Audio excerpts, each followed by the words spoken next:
interesting evening. It's going to be an interesting All evening. right, Mr. Arino, there's the a fact kind that, of crack in your audio. Do you want to pause to fix that? okay. All right, is it clear now? Still Everyone not clear. clear? Not clear. Not clear. Okay, on the other end, so it seems like it's cracking. I don't know. So it could be the general. So how about now? Is it better? No. How about try to disconnect the device and then get. How about now? Is it better? Still the same. Okay, while you try to fix that, I just like to, like we can see on the screen, we have the agenda for today's conference right in front of us. We're starting with a welcome speech by the founder of Rubis Technologies, Ms. Temiloluwa Afakpe. So with tech educators join my heart, I would like to welcome Ms. Temiloluwa. She takes the welcome speech. Thank you. Hi, everyone. Hello. Yeah, hello. Please, can you hear me? Yes, we can. Let me know if you can hear me. Yes, we can. Excited to be here. Thank you for joining. I'm also seeing so many of our speakers already on the call. Thank you, Adejoke, for introducing me, and thank you, Aruna. I want to welcome you all to Tech Educator 1.0 conference. I know so many people have been wondering that what's this conference about? What are we here for? So I'll just be taking about 5 to 10 minutes to give you, a brief of what you should be expecting from this conference. I'm so excited tonight because it's going to be a night to learn, unlearn, and relearn. We're going to be learning from tech experts in the industry and also from educators, people that have been teaching or they understand the nitty-gritty of teaching. So what are the kind of people we're expecting? I'm going to be saying, I'm going to be listing the kind of people that should be here. So you just have a check for where you fit in. So if you're someone that is into tech and you're mentoring or you're hoping that one day you start mentoring people, you're in the right place. If you're somebody that is also a teacher, like what you do every day is to teach people, and you've been thinking that how can I apply tech, not necessarily to teach your students coding, but they've been saying a lot about technology, how can I bring this to classroom? Then you are in the right place. And if you're someone that you probably teach tech, you teach computer in your school, you teach tech, and you teach every of these things that, either anything computer related, let me make it that simple, you're also in the right place. So, and if you're somebody that you're just a tech practitioner, you're just like, oh, tech, while learning tech, you also be educating yourself, taking courses online and all of that, you're in the right place. So I welcome you once again to Tech Educators Conference 1.0. Over the years, when we started teaching, it was a little bit difficult to understand the best approach to teaching and if we were really doing the right thing. But with a lot of research and other things, mentoring, we're able to overcome that. And we feel like we can also create an avenue for people to avoid the mistakes that we made and be sure that when you're delivering something in tech, you're doing the right thing. So that's one of the major reasons why we're doing this conference. Thank you. So we're doing that to make people avoid the mistakes that we made, and also to make sure that in the course of reaching people, in the course of preaching technology to people, you're doing the right thing. You're teaching them rightly. If you're teaching somebody tech, are you doing it in the right way? Because there's a path to education. There are steps. There are things you need to know. For someone that is a tech person, a programmer, all the days of your life, you didn't go to a tech school, you didn't go to education line at all, you didn't study anything about education, it might be a little bit difficult. You start struggling with, why are people not getting what I'm doing? What's the best approach to teaching people? So that's why we felt like, okay, yes, you know what you want to teach them, but what's the best practice in teaching these people? So that's another reason why we felt that this conference is very important. Let's have educators, let's have people that are trained, they understand how to teach people. Let's have them come to talk to us about the best way to deliver whatever we have to deliver. And if you're also a tech, you're also an educator, you know how to teach very well, but tech is kind of new to you, and you're like, okay, I've been hearing a lot about tech, and it's really a broad place. I don't know where to fit in. I don't know the best thing, the best approaches I can use, the technology that I can use in my classroom. Aware about there's so much, there's Google, there's ChatGPT, there's this, there's that. So that alone is confusing, and you don't know the right thing to do. It's not like today we'll tell you that use this and that, but with the knowledge you'll be able to gather here from the experienced and professional speakers that we have, you'll be able to know, okay, this is where to start from, this is how to go, like a learning pathway to the best approach to teaching your students. So because I don't have much time and I'm not the major person you've come to see, hopefully I get to speak again before the end of today.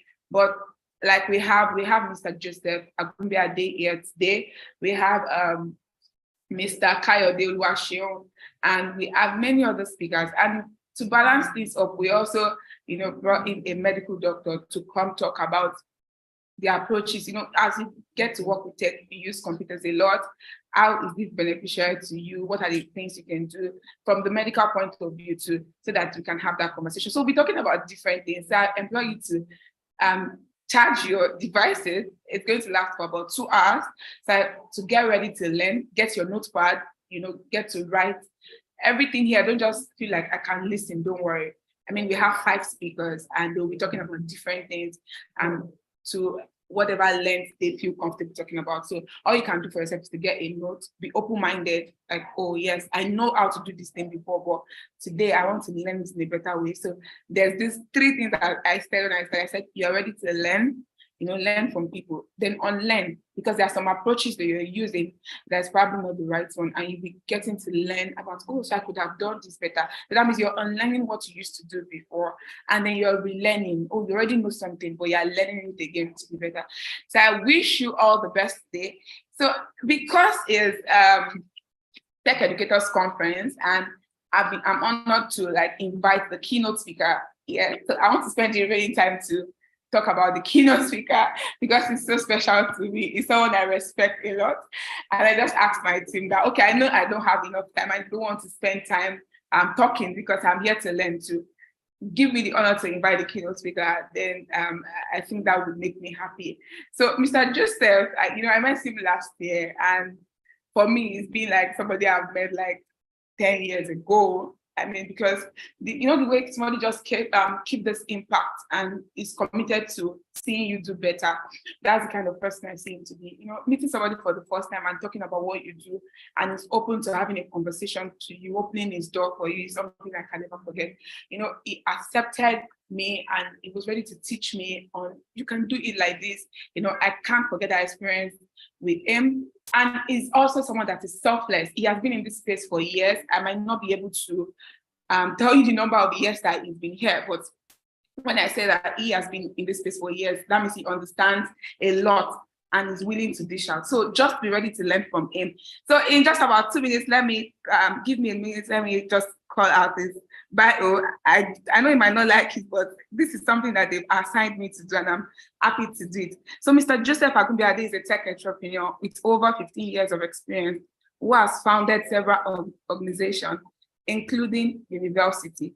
So in case you don't know university, the tech school where if you want to pick up a tech skill, just like you're going to university, you can be sure that you apply to the school and you get that good learning process. They are based in Yaba, and I think they might also have virtual classes for people that are not in Lagos and want to benefit from it. So you can check them up online.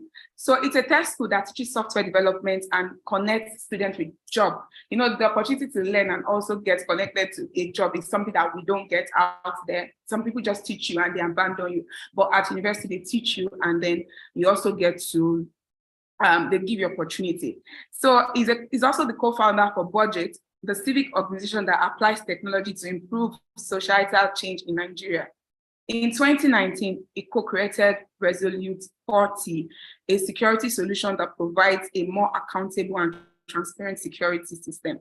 Additionally, he runs Jet Mobile Technologies, a software development agency, and co-founded Skill Up Africa, which builds a sustainable tech talent pipeline in Africa. Mr. Joseph has coached an African city on design thinking for Bloomberg Philanthropy, and sits on the board of 3 nonprofit organizations. Is a graduate of MIT Innovation Bootcamp and General Assembly Product Manager Program, and holds a BTech in Physics with electronics. So with Tech Educators Conference joy in our hearts, just like Adejoke said, can you join me as I welcome Mr. Joseph Agunbiade? You're welcome, sir. We're honored to have you this evening. Yeah, thank you so much. I'm super excited to be here. It's such a beautiful event to be holding at this point, especially such an interesting time of the year. Somehow, I think EdTech is a space where we've not really put in so much. If you are at the intersection of technology and a lot of these other sub-verticals, you will understand that fintech is one of the areas where the whole world has paid attention in. A lot of investment, a lot of resources has gone in. EdTech is underrated, but I can assure you that we are actually ruling the world. When you go to these companies, the primary source of talent comes from the impact you and I have been making in the ecosystem. There's no way they would have been able to find these talents. When we started in 2016, that was university. We started as Switch Innovation, and I'm sure some of us know about Switch Innovation. We came into the market to solve the problem of talent. As at that time, it looks so recent for some of us that are old school. Most people had already started giving up on the traditional schools that were in the market because in spite of some of the schools, a lot of the jobs in Nigeria were going to India and Eastern Europe. And we felt that this cannot continue when we have such a massive population, very brilliant, Nigerians, that how can we increase this pool of talent by leveraging our young population? And that was how we started. Today, we've now impacted thousands of lives all across the world, especially in Nigeria and Lagos particularly. And I'm very happy to be here, to talk about this. Before starting university, all through my career, I've worked in technology. In fact, I started way back when I was a university student in 2002, and I built a successful tech startup that built the first university website for my school. As at that time, this was a time when most universities didn't have websites, or at least a functional website where university students can pay tuition or register on. I was privileged to be a part of that in the early days, and that has really impacted my career throughout, the journey. And that was like 21 years ago. I'm an old man now, right? So it's been such a journey for me to be having that conversation here with you all. Tonight, what I've decided to do is to speak on based on what I was given. So I was told that there were a couple of expectations for people who will be attending this event. And so I was able to curate a title which I call The State of EdTech in Nigeria, Trends, Challenges, and Success Stories. You would agree with me that, a lot has happened. We've seen massive growth in recent times. You've seen the old school, you've seen the Decagon, you've seen the semicolon, the Rubis technology, you've seen a lot of growth in EdTech space in Nigeria. And than ever before, we are beginning to see EdTech space, EdTech founders or EdTech startup raising money. Even though it might not have been as impactful or as voluminous as what you see in other industries, especially fintech, which is what I'm benchmarking against. I would say that there's been a tremendous progress. Initially, most of the EdTech startup were physical programs. And that was because of the limitation that exists in the ecosystem. There were limitations of how people will be able to access learning because of bad internet, because of lack of devices. So in recent times, there are even people who actually specializes in giving out devices to people just for access. There are people who have invested in a lot of alternative of learning. We've seen massive growth in even mobile learning technology. These guys around ScholarX, Bola Lawal, forgotten they built LearnHub. It was a pure learning edX learning model focuses on using Nigerian local languages to teach people, core SME skills and all of that is needed. So a lot of these changes is an indication of growth that we have seen. And, there are some interesting statistics I would like to show us here. Currently, Nigeria has the highest number of EdTech startups in Africa. I was trying to get the exact number. It ranged between 50 to 100. And I'm sure it's way more than that because a lot are not captured yet. And it's been projected that by the end of 2023, the EdTech space in Nigeria would have, expanded to as much as over $1.6 billion. I know we don't really have a unicorn EdTech in Nigeria, but I'm sure very soon. That statement starts to be contested, right?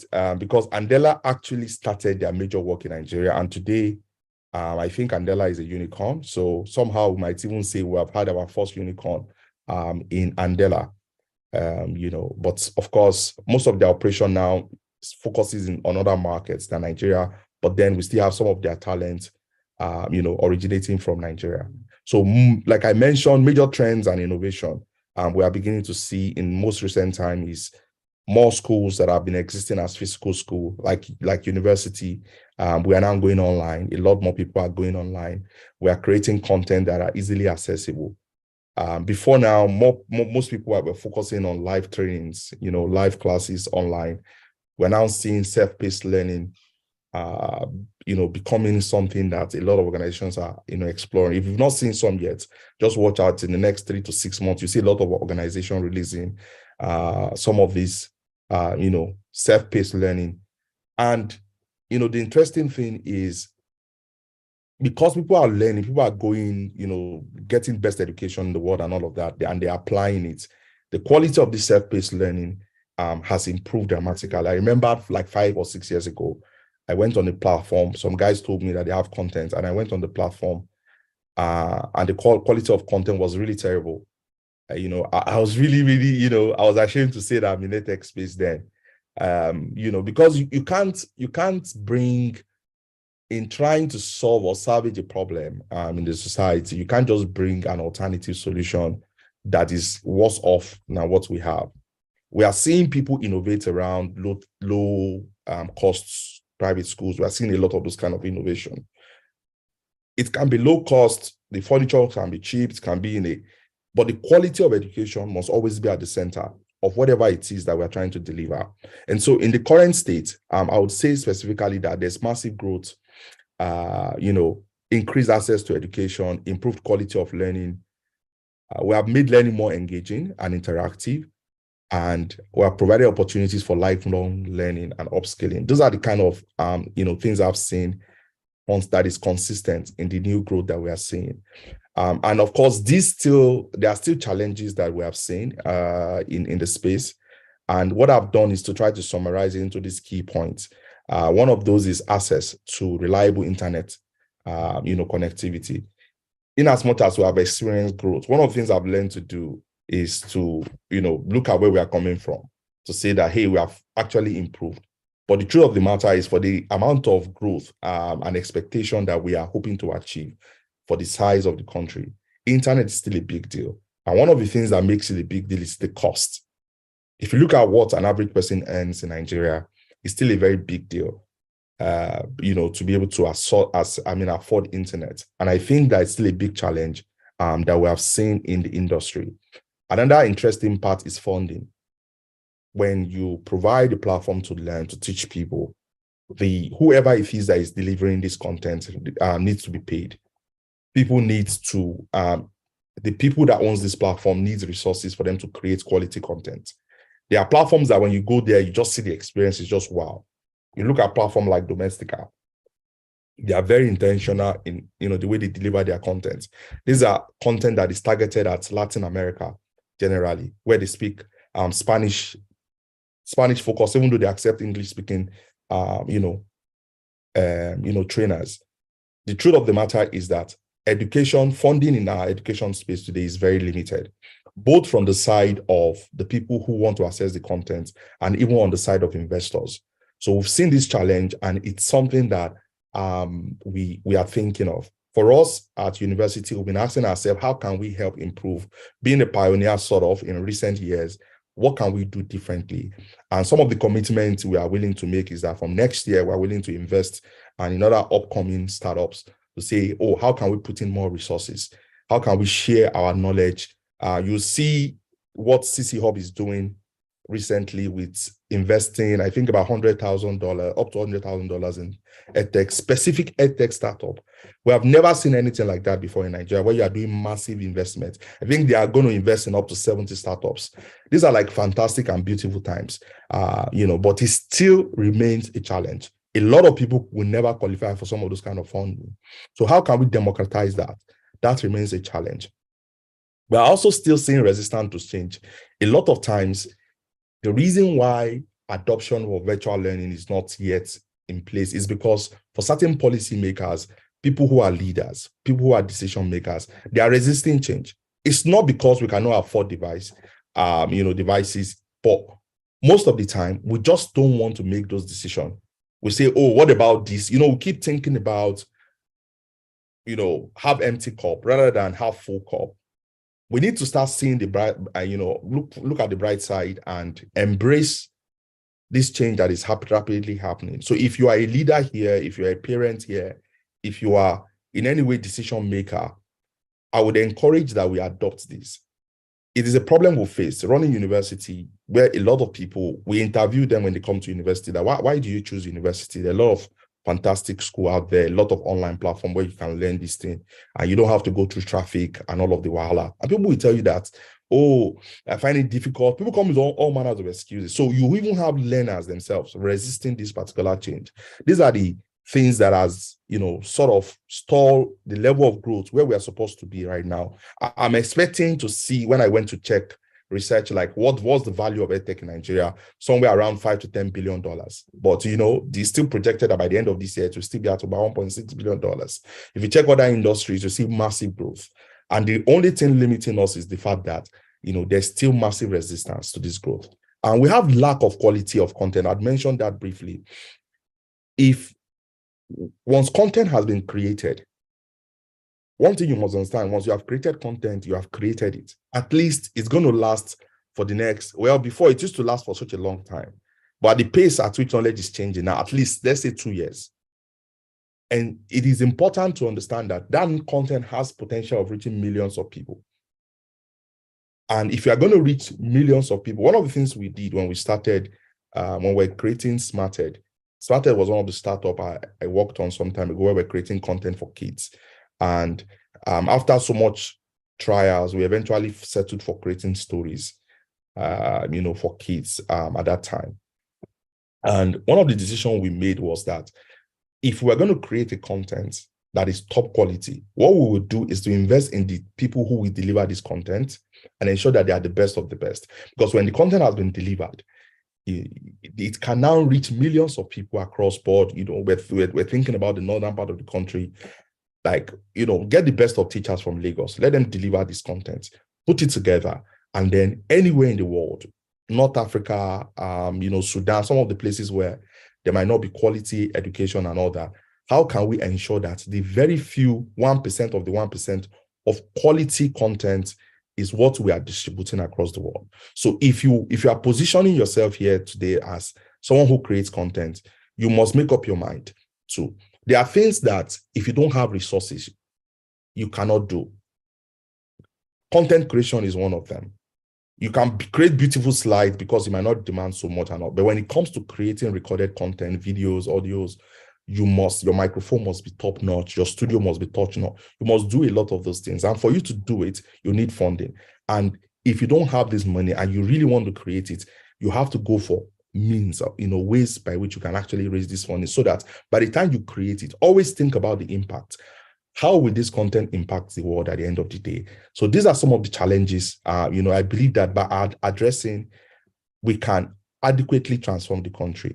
One of the people that I really admire their work is Decagon. When Decagon came to the space, funding was really difficult, right? And what they did at Decagon is very, very unique. Their training was very expensive, but what they did was to say, we're going to provide you funding As at the time when they started, they said they were going to provide you funding and upfront, come and learn, and you won't pay anything till you get a job. I mean, that was a big challenge to what we're doing at university, where we asked you to bring your money upfront till we created something like Skill Up. And what we created at Skill Up was a loan, which you pay, after you have learned, the program. The uniqueness of that model as at the time when they created it actually was very, very transformational. But of course, I'm sure if you ask them today, they met a lot of resistance. But by innovating with mediums like that, trying to look at what are the barriers people are facing and coming up with innovative models that can help people have access to this thing, those are the things we can begin to do, to reduce and to limit the barriers to entry for a lot of people. Also, I think we need more partnership in the ecosystem. In recent times, one of the things I've found myself doing is talking to people that are in similar industry, like very, very specific areas where we find ourselves. And we're like, hey guys, why are we wasting resources? Why can't we collaborate in these key areas and bring our resources together so that we can build something that is very significant? So these are some of the areas I believe that, if we are able to work together, we can begin to create transformational change in the ecosystem. So we need to partner. We need to partner with the best of the best. There are times where to assess some of this quality content or the people who can deliver them, we cannot even afford to pay them. Some of the things we can do is to offer them equity. So you meet someone and tell them that, see, this is the dream. Sell the dream to them.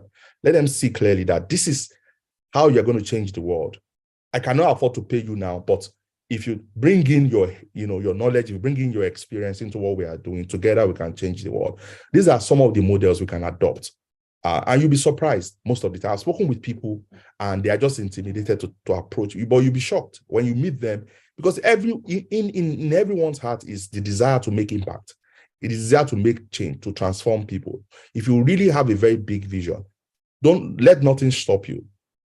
Push yourself to the limit and let's overcome these, common challenges that we see in the ecosystem.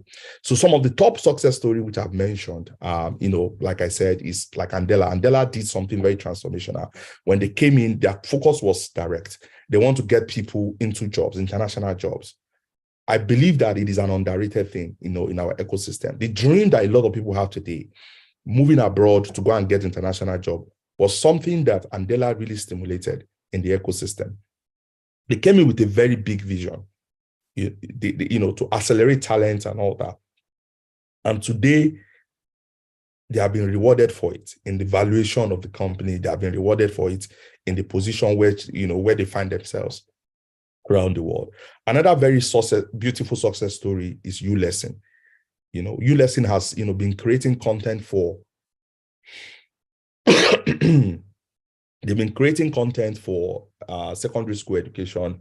There was a time when, for someone that was living with us then, we wanted her to retake our exams or something like that.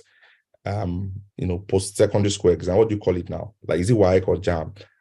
And we ordered ULesson content. The packaging, the way the content was delivered to us was really, really mind-blowing. The innovation around it was really, really, they thought about all the limitations and the situation in the country. And I can assure you that irrespective of where you live in Nigeria, the way they delivered the content was really good. Today, they have been rewarded with so much success. Recently, I saw that Sim Shagaya is launching a new university, and that is as a result of, success upon success that they have created for themselves. ScholarX creating, a means of, financing people.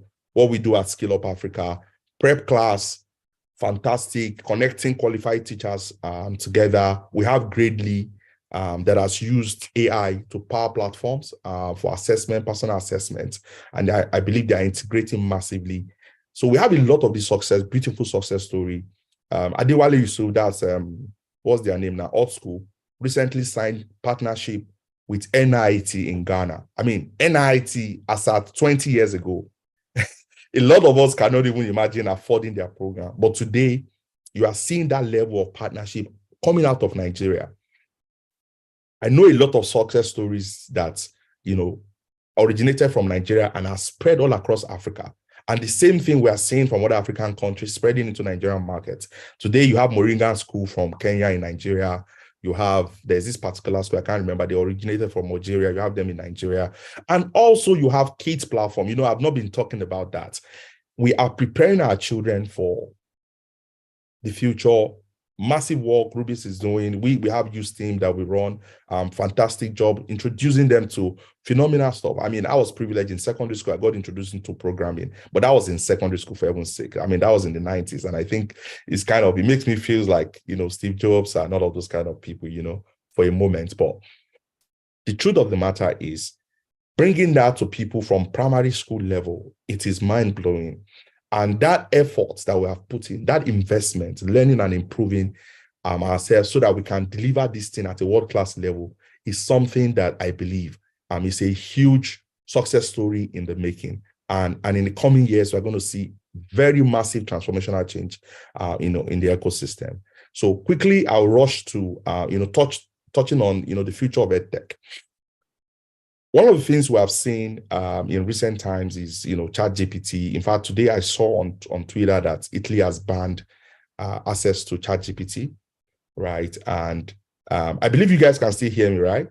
Can you all hear me? Yes, we can. We can. Repeat the last word. Can you come again, please? Okay, yeah. So I said, I want to touch briefly on the future of the EdTech, space. Recent times, you've seen the growth of AI, artificial intelligence, pioneered largely, or let me not say pioneered, but driven largely by OpenAI. If you know the story of AI, OpenAI, I read the story of Elon Musk 3 or 4 years ago, and he had mentioned, what they were doing massively with OpenAI. I never knew that it's this massive. At the moment, I even learned he has, dropped off the partnership, because of he's so scared of what OpenAI can become. But the truth is, the future is here. These are the things we talked about. When I was in university, when I go to the library and I'm reading about artificial intelligence, it looks like something that will happen in maybe when I've gone, like in 100 years' time. But now, artificial intelligence is here to stay. And that is one thing as EdTech players that we should not take for granted. When you hear naysayers saying things that are dumb, around what artificial intelligence is, don't join them in saying it. The next frontier is artificial intelligence. You have to embrace AI. You have to embrace ML. We have to think about it. How can we become part of this? When we were fighting the war of 5G, and we kept sending, superstitious stuff all across Africa, countries like South Korea was embracing it so fast. China, they were embracing it so fast. The importance of embracing new trend in technology very early is that you become the one who manufactures every dependencies around it. They become the OEMs, the guys that become the original equipment manufacturers that every other part of the world will be buying from because they were the first to embrace it. They will become the first billionaires from that industry. Why? Because they were the first to embrace it. At the end of the day, for slowing down or for believing, a lot of superstitious things all around, we end up becoming consumers. And that is why today we are consuming most part of technology that we could have been part of. The internet happened right in our very eyes. The very, internet itself. Adoption was very slow for us. A lot of things, we left it. But today, I believe that through young people like you and I, we can leapfrog all the opportunities that we have missed. Artificial intelligence is one of those kind of opportunity that we have. It has democratized the space. If you are able to dive deep into this thing, and you see, with OpenAI, you don't need so much. You can actually, their AI API is open. You can leverage on it to create massive learning experience for people. I would like to know what my time is like, because it looks like I wouldn't want to waste people's time here this evening. Another thing we need to do as we journey towards the future of EdTech is we need to prioritize accessibility and inclusivity. There's massive number of Nigerians that have some form of disability or the other. Most times I notice that we don't prioritize it for them. The problem is that these people end up becoming burden to the society at the end of the day. Meanwhile, every single person, irrespective of their disability, have equal potential with everyone. So everyone is creating content. Nobody is thinking about them. There was a time we almost had a blind guy come to learn coding at university, and I was blown away. And I was speaking with him that, oh, how are you going to learn? Sorry, we've not really prepared ourselves for this thing. And the guy started telling me about it, and I was like, oh my God, we are so excited. Come. I mean, he ended up not coming, but I believe we need to create more room and opportunities for people so that we can be fully ready. We can have as many people, irrespective of the limitations and challenges that they are facing, to be in this industry. We need to also emphasize soft skills development. As we teach people Python, we teach people how to code. Most of the time, we talk a lot about our coding. I think the one singular most important thing is soft skill. It is so important. I had to lay off somebody recently, a few days ago, and we had built a relationship. He had only joined us for a while, but I've known him for a while. And it was really sad because all the things that made him to lose the job were not necessarily skills. It was largely around soft skills. I'm sure you must have seen a Nigerian, someone that you're close to, that landed an international job, and 2 months later, they had to fire them. That thing is becoming common and rampant in Nigeria. Why? Because we don't understand how to play international game. And so as we journey towards preparing ourselves for the future, we must be very, very, we must put in our efforts, must channel our energy. We must invest in soft skills, critical thinking, communication. People don't even know how to communicate, how to send emails. There's hierarchy in an organization. You need to know how to do it. There's an issue you are not communicating. I mean, I've had people who work with me where they have a challenge and they cannot say it, or they say something, I give them my response, they don't agree with my response, and they just keep quiet. It happens a lot in Nigeria. You have to change. If you don't like what someone is telling you, you must understand, how do I even communicate it? And part of the reason why, if you eventually discover that these people did not say something, if you ask them, they will say that if they say it, it will be anger. That is really like, you're already shooting yourself on the foot. We must learn how to teach people these things. There are skills that can be taught. We can learn how to solve problems. Someone like me, anywhere you put me, I will solve problems. And I believe somehow it was in the course of my career growth that I've learned these things. We must be deliberate about learning these skills and, pushing it on ourselves. Another key point is fostering collaborative learning. Learning needs to become more collaborative.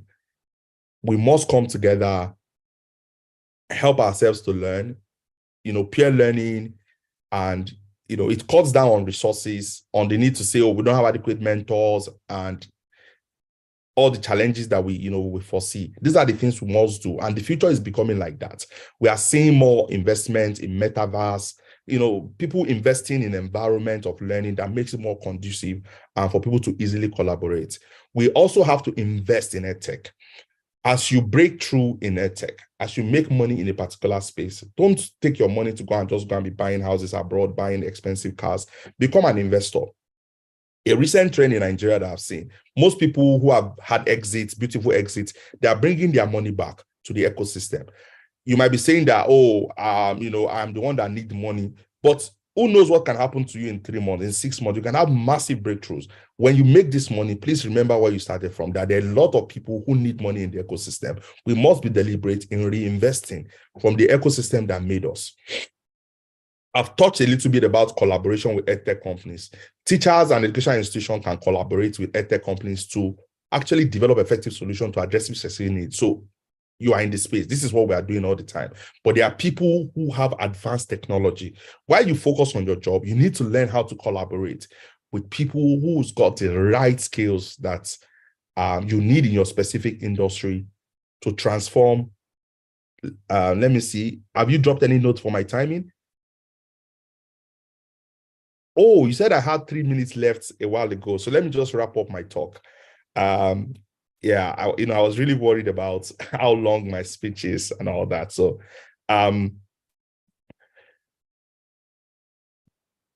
so just give me a minute or two and I'll wrap up.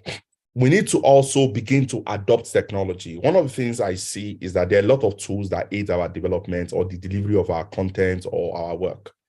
Nigerians don't pay for softwares. Stop looking for free things. Stop looking for free tools.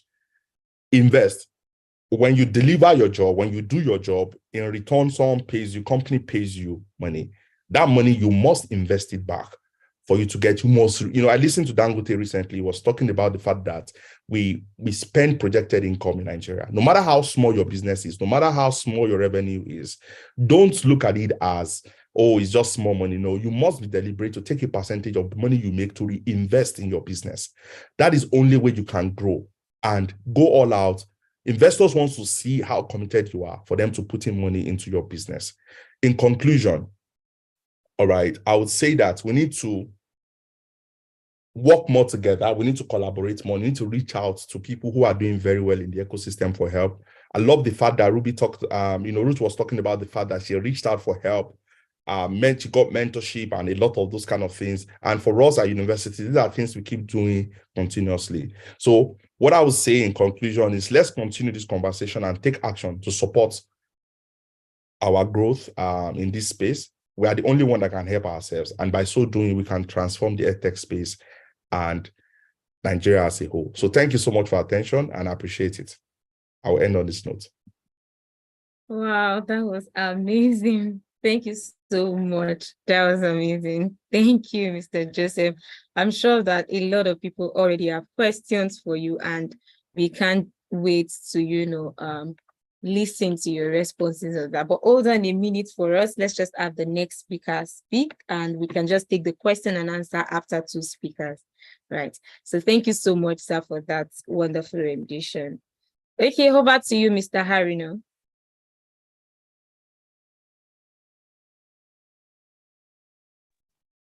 All right, thank you very much. So it was quite a wonderful talk, and I'm so glad that we had a lot of resources and a lot of ideas and a lot of history about the tech industry, and also how to connect between the parents, the educators, the learners, and everyone. It was really a very, very comprehensive talk, and there were a lot of wonderful ideas and insights, especially for educators that have been wondering that, so how do we actually even connect with all of these talks and all of that? All of that will be answered in the next session.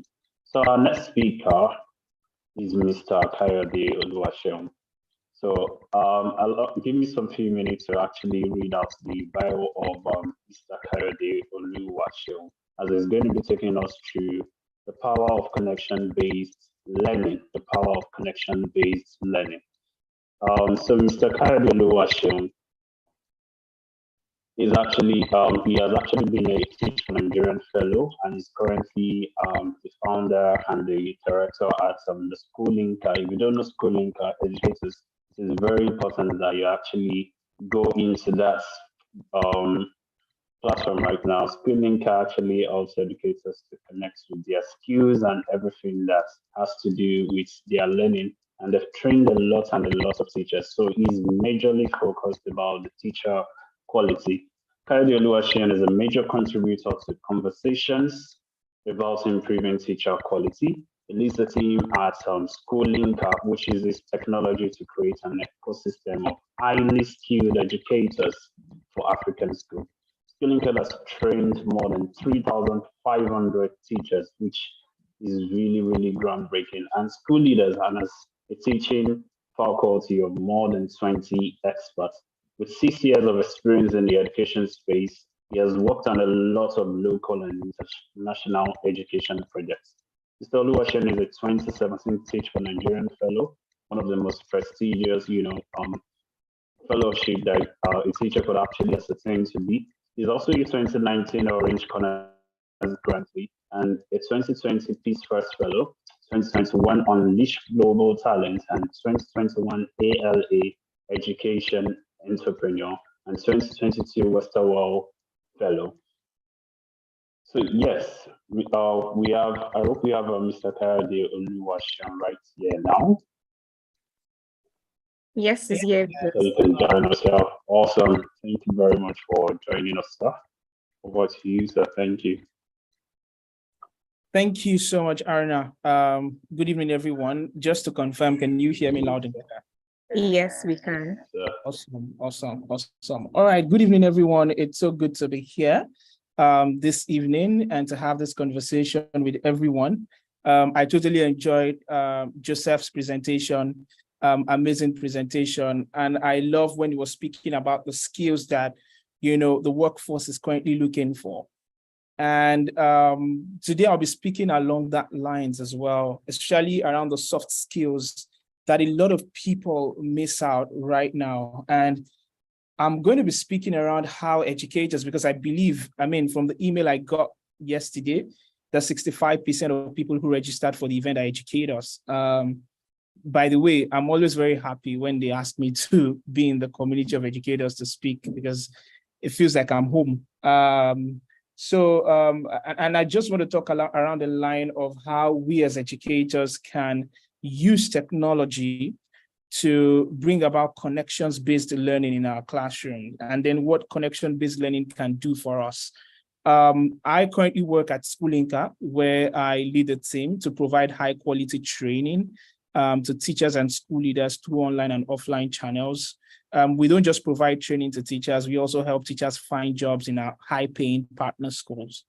But I'm not here to talk about what we do at Schoolinka, really. I'm really going to talk around what I did when I was still working in the classroom.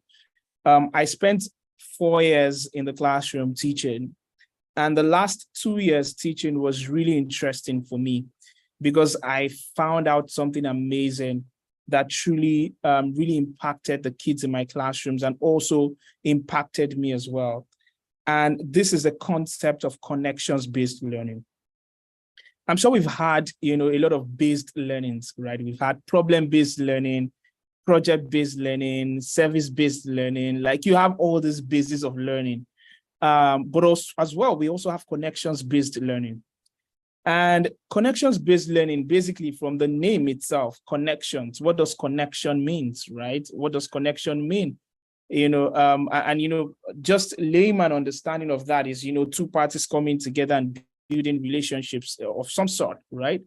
When it comes to education, during the pandemic in 2020, when education was going virtual, the biggest scare and the biggest fear that a lot of people had was the fact that connections will be lost, right? We're going to be facing a Zoom screen and listening to a teacher teaching us.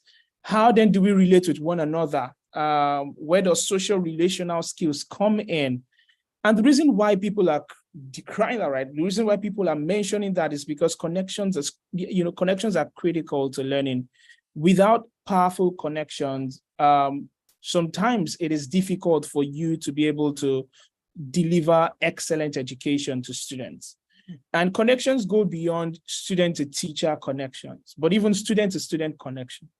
Even beyond student to student connection to students to concept being taught connection, right? So what's the connection between the student and the concept being taught? And beyond that, you're also looking at what's the connection between the concept being taught and real life application. How do students connect to their environment? How do students connect to their community through the education that they have received? And so connection is a critical part of learning. It's a critical part of the learning process.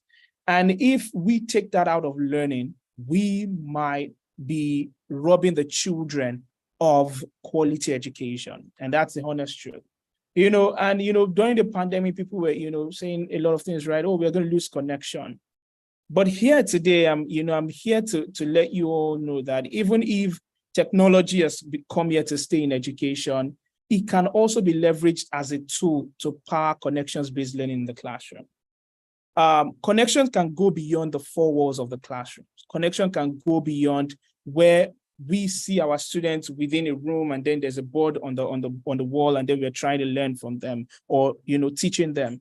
Connections has gone beyond that into outside the four walls of the classroom. And what do I mean by that? Now, when I stepped into my classroom, the last classroom I taught before, stepping out of the classroom to start working with teachers, I worked in a public school, a public primary school, a low-income school for that matter. And in that low-income school, it was a primary 4 classroom. And when I got into that classroom, about 80% of the students in my class could not read and write in English language, which is the primary language of instruction, or the official medium of instruction, like you all know. And so for me, my question when I first entered was, how will I teach these kids mathematics, English, science, if they don't even understand the language that the textbooks is written in, right? The English language. So it was a big challenge for me. And I tried different things. I started thinking, these are grade 4 students, but they cannot even read at grade 1 level. It was that terrible. Most of them do not even know the sounds of the alphabet. They can't add 2 letters together to make a word. So it was really bad. And so for me, I was like, how do I change this? How do I help these students move from point A to point B in their literacy rate? How can I improve the level of literacy in this classroom? I tried a lot of things. I bought Queen Primer, the Queen Primer book for all the students. There were 64, by the way. I call them my 64 champions. I bought it for them to read. And of course, we were making some gains, but it wasn't what I was expecting. I was expecting rapid results because I had just 1 year to spend in that classroom, and I want something to change. I want significant improvement to be recorded in that classroom. And so I kept pushing and pushing and pushing, but still the result we were getting was very little. I just had like 2 or 3 students out of all of them who were really picking up with what I was, the methods I was trying. Until I stumbled on a concept. And this was shared by a friend of mine. He's an educator in the US. And I follow this guy on Twitter. And he just mentioned something around connections-based learning and talked about the power of connection when it comes to helping children develop intrinsic motivation to learn, right? How can connection between students and the environment outside of their school, how can it motivate them to learn? And I started reflecting on that concept. And, as I continue to think deeper about that, I began to see reasons to what this guy was sharing on Twitter.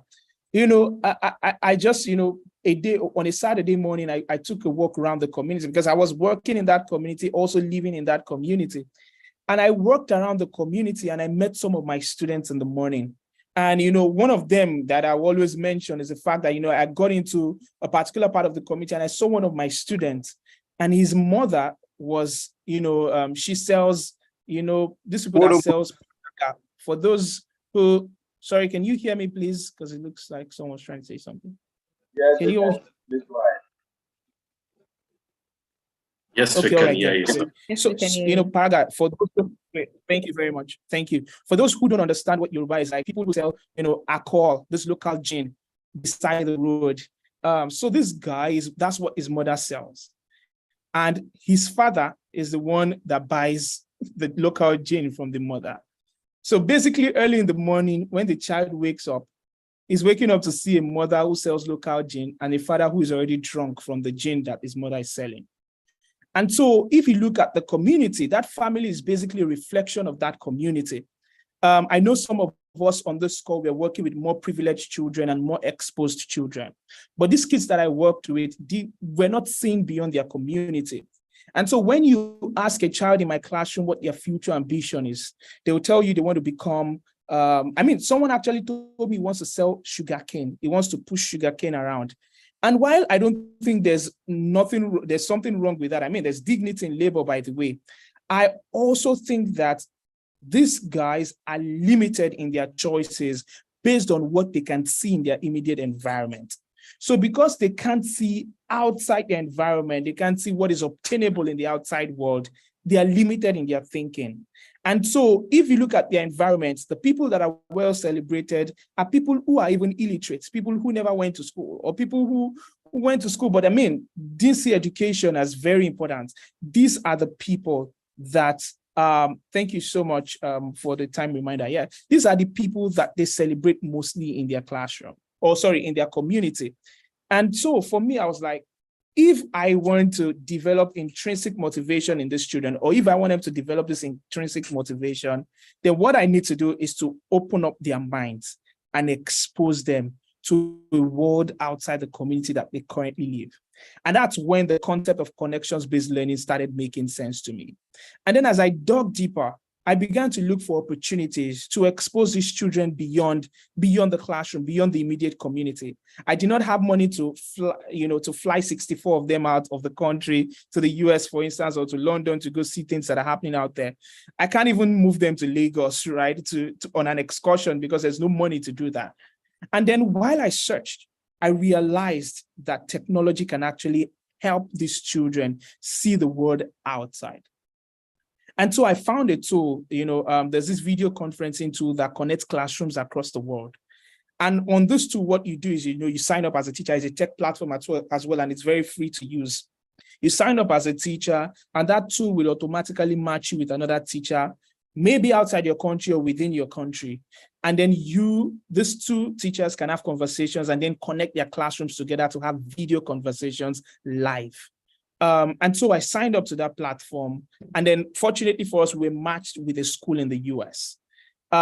This school, the name of the teacher is Wendy Turner. And we started having conversation. This is something that happened around 5-6 years ago. We started having conversation. And because of where I was working at that point in time, internet wasn't that great. So every time we tried live video interaction between our classrooms, it wasn't working. So we had asynchronous exchanges. They record videos and send over to my classroom. We record videos and we send over to them. And then until one day we were able to get a good internet and we're able to connect virtually. And the joy that filled my classroom that day was so much. We had more calls subsequently, and my children or the students that I work with loved the experience. But wait, the loving of the experience is not where I'm getting at. Where I'm getting at is what happened after that experience. One day I was just sitting in my classroom during break time, and one student in my classroom, her name is Ajoke, she came to meet me and she was like, Mr. David, they call me David, that's my middle name, by the way. And they were like, Mr. David, how can I learn how to speak English very well? This was a girl, who was really lagging behind before, but she's coming to meet me asking how can she learn how to speak English very well. And for me, I'm like, this question, I first passed it on and she asked the second time and I'm like, this girl is really serious about this. And so I said, oh, well, these are the things you need to do. Then we had a Jolly Phonics book. Then I told her, okay, we have some, books that you can start reading, some story books. And then I see Ajoke every break time go on to where those books are on my table, pick those books, and then start staring at them and trying to read them. And for me, what that signified is the fact that I didn't have to go meet Ajoke and start pushing Ajoke to learn. Instead, Ajoke has been intrinsically motivated to want to go on to learn. And why did that happen? It was because she was able to see a counterpart, young children like her in the US, who are, yeah, exactly. I'm going to, signal when you should play the video. Thank you very much. So who are, speaking great English. Of course, that's their own native language. And she just wanted to be like them. So what that experience had provided Ajoke, not only Ajoke, but many kids in my classroom, is the opportunity to become more curious. And when curiosity comes into learning, there is no limit to how much your students can go. It's not only curiosity, it also helped them build skills such as kindness and empathy. I remember one of the virtual, experiences that we are having in connection between our classrooms. And then the students over there were asking my student, do you have a playground? And then, my students are like, oh, we have a field, but there are no playground materials there.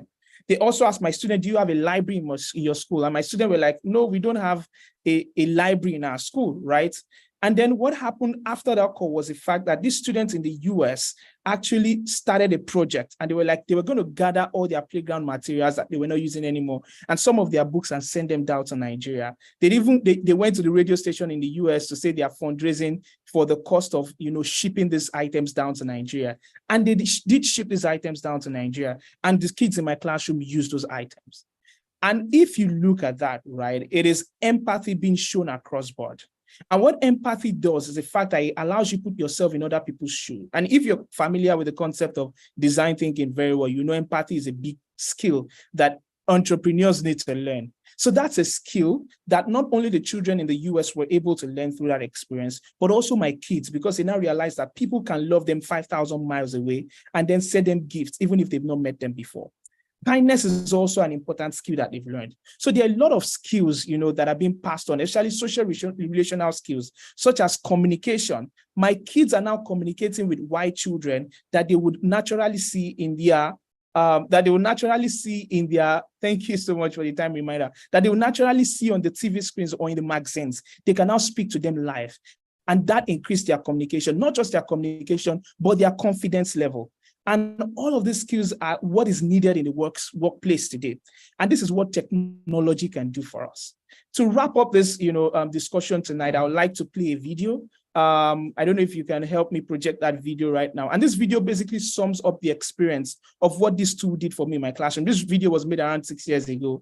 And so I wasn't looking like what I look right now in that video, but I hope that you get to pick one or two things out of that video and also see the importance of connections-based learning and how you can use technology to cause that in your classroom. Thank you so much. The video is coming up right now. Yeah.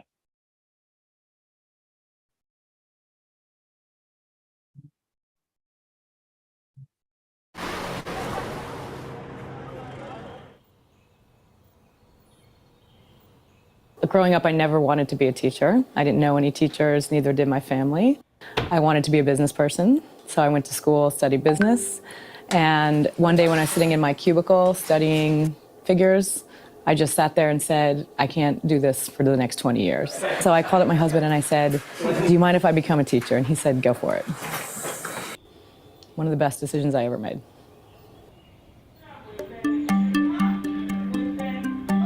After my university education, I studied accounting, and then I got posted to Ibadan, Nigeria, southwestern Nigeria, and I was posted there to teach. So on this service year, I was opportune to meet with kids from low-income backgrounds, and then I saw what was going on in the education sector. I saw about 10 to 20 children sharing one book to read, and then I concluded in my mind that, quality education can never take place in this kind of situation. And so if there's supposed to be a change, then I have a role to play. I need to roll up my sleeves and get involved. Apart from the parenting activities at home and the parenting teachings at home, the teachers have a great role to play in shaping tomorrow's leaders. And that is why teachers are very, very important when it comes to teaching empathy in the classroom, when it comes to sparking curiosity and kindness. So apart from the curriculum learning, teachers are responsible for creating a total child. I mean, a child who is locally rooted and globally informed. So Empatico, I heard about last year. I've always been a very big proponent of social emotional learning. I consider it even more important than academic learning. Oluwaseun and I texted each other like, hi, how are you? We're partners, we're going to plan to interact, and we're both excited. I was very excited. I and Mrs. Wendy, we started engaging in offline exchanges. We record videos, we send over to her. She records videos and she sends over to me. My kids watch it and we are so excited about it. So our very first video was me and my class saying hello. We can't wait to meet you. We're so excited, and here are some questions about your school. And it was the kids saying things like, do you take a bus to school? What do you eat for lunch? How many classrooms do you have? Do you have any pets? Just very honest, open kid questions. I love the genuine curiosity about it. My kids were so excited about that. So, then in January this year, we got internet connectivity down here in our classroom, and we were able to do a live exchange. The whole school was lit up that day because, our classes were so full. We had other people, other teachers coming from other classes, other pupils coming from other classes, even from other schools, neighboring schools, to see what was happening. It's just so amazing. We even taught ourselves dance steps. We enjoyed ourselves all through. So the first interaction was amazing. And I think it increased the confidence level of my kids.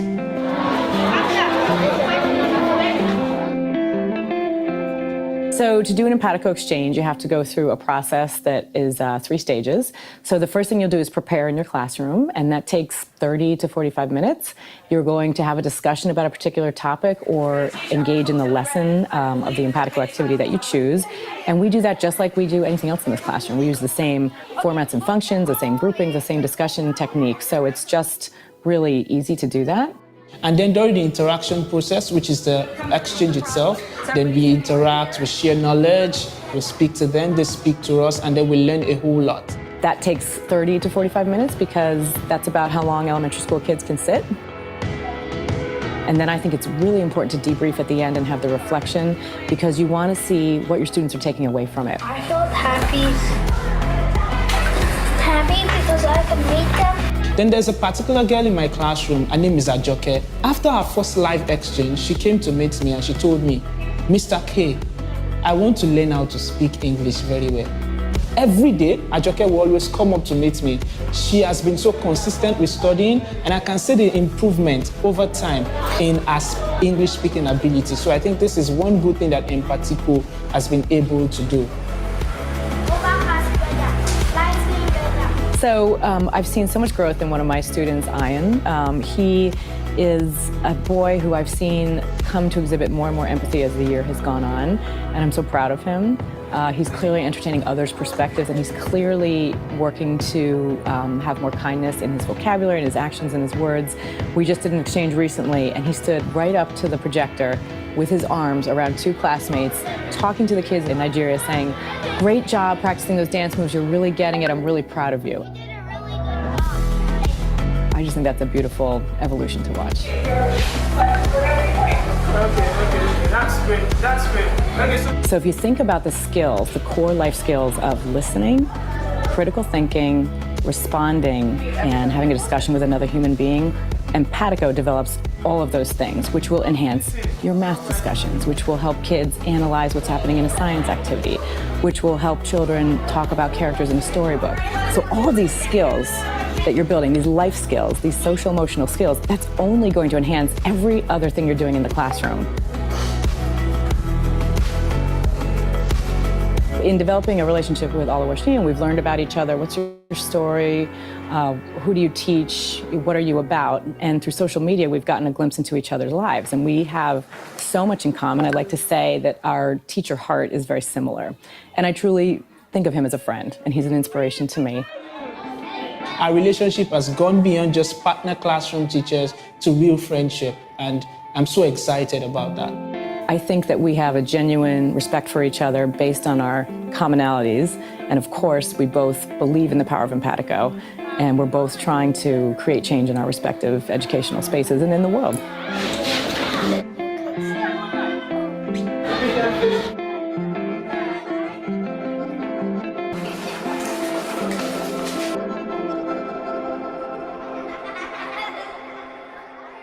All right, thank you so much for playing the video. And this video is just just a glimpse into what that experience looked like.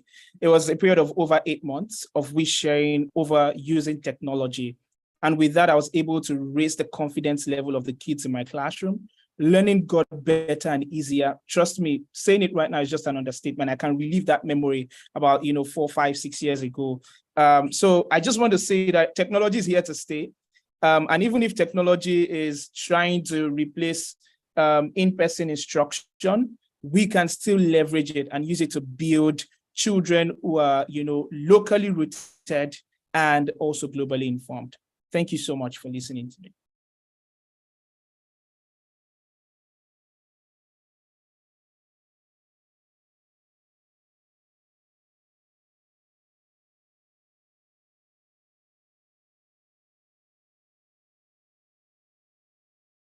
Yeah, awesome talk. Thank you very much, Mr. Oluwaseun. That was a very, very comprehensive note on connection-based learning. I felt a lot of energy and a lot of verma when you're actually talking about connection-based learning.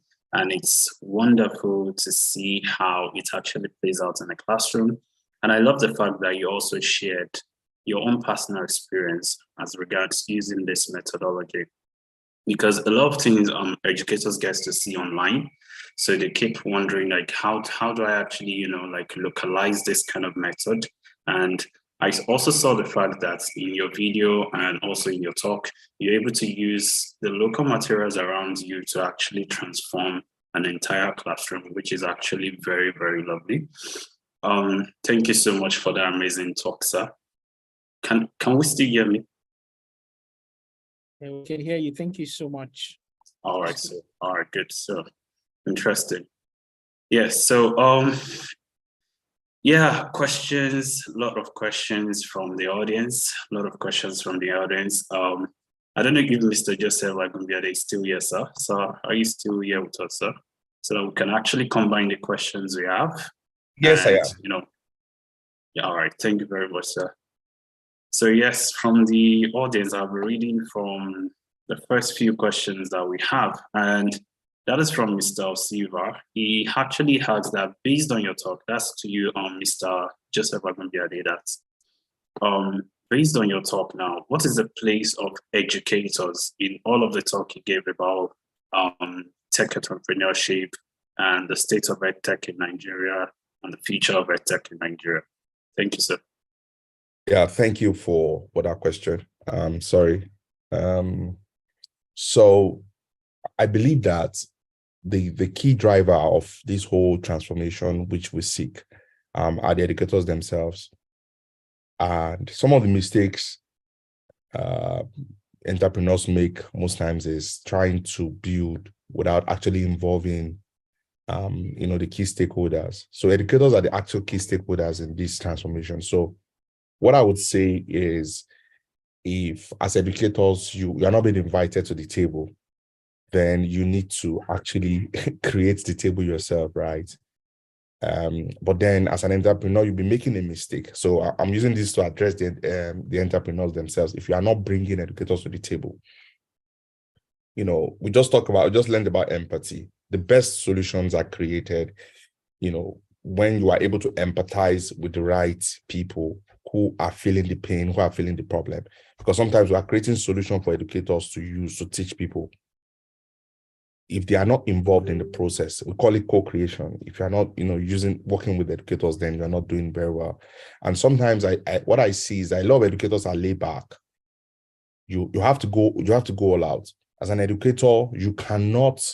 So I've spoken with a lot of educators, and some of the common problem is that, we don't make enough money for us to do some of these things. I believe that there are a lot of medium. For example, if there's a funding for education, and an entrepreneur applies and an educator applies, an educator actually is likely to access that money more than an entrepreneur. But the reason why an entrepreneur might get it is that they might invest more time in the application process. They might put in more quality work than the educator. So at the end of the day, you will lose the opportunity. If that is the challenge, the limitation, if funding is the limitation. So I believe that the center or the most important stakeholder is the educator.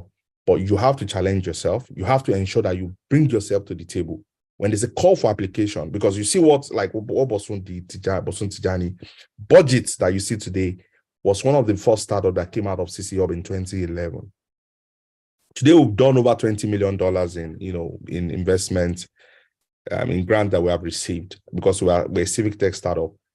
But it all started from responding to that call. So you have to go out. Today, there are a lot of opportunities out there. You have to do research. You put in extra hours, look for opportunities. I think I'll stop there in responding. But I'm happy to answer more if I didn't go in the direction you'd like to hear. So. All right, interesting. Thank you very much for that answer. And I guess Mr. Silva is well okay with the answer you actually gave. Also, a personal question from me, sir, and that would be as regards, when you talk about educators, I actually want you to actually expatiate on the fact that how can an educator move from the classroom to the office? That's more like, what would you advise an educator who is naturally a classroom teacher to actually move from? How do you get them to see beyond their classroom in terms of ed and the entrepreneurship, trying to incorporate those two ideas together? So first thing, I want to encourage an EdTech or a trainer to actually leave. For example, someone like me, I would love to be a teacher. If you ask me what was my retirement plan, I actually want to go back to classroom. One of the best and most satisfying job I've had to do is to teach, right? I would say that what you can do is to think about how you can scale impact. You're a great math teacher. You're a great, physics teacher. You have to be innovative. One of the key skills you need to learn is how do you even solve complex problems, and what are the things you can leverage. One of the things I keep doing is I keep going to school. Currently, I'm in school. I keep going to school. I keep learning. I'm enrolling. Recently I registered for an MBA program that was created by the Wikipedia founder, one of the guys in Opari. And the guy reached out to me. The guy said, dang, I look at your profile. This is brilliant. Why are you taking this course? And the guy was really shocked. And of course, that's the truth, because I've taught similar curriculum before. But the truth is, when you get more knowledge, you are exposed to trend and how you can apply it. If you learn design thinking, for example, every educator needs to learn design thinking, which is a methodology for problem solving. They need to learn some key skills. These are the ways you can now, innovate and solve problems. Take what happens in the classroom, problems you have identified, put it together, show a prototype. You can show a proof of concept and say, you know what, this is what I'm experiencing. This is my actual experience.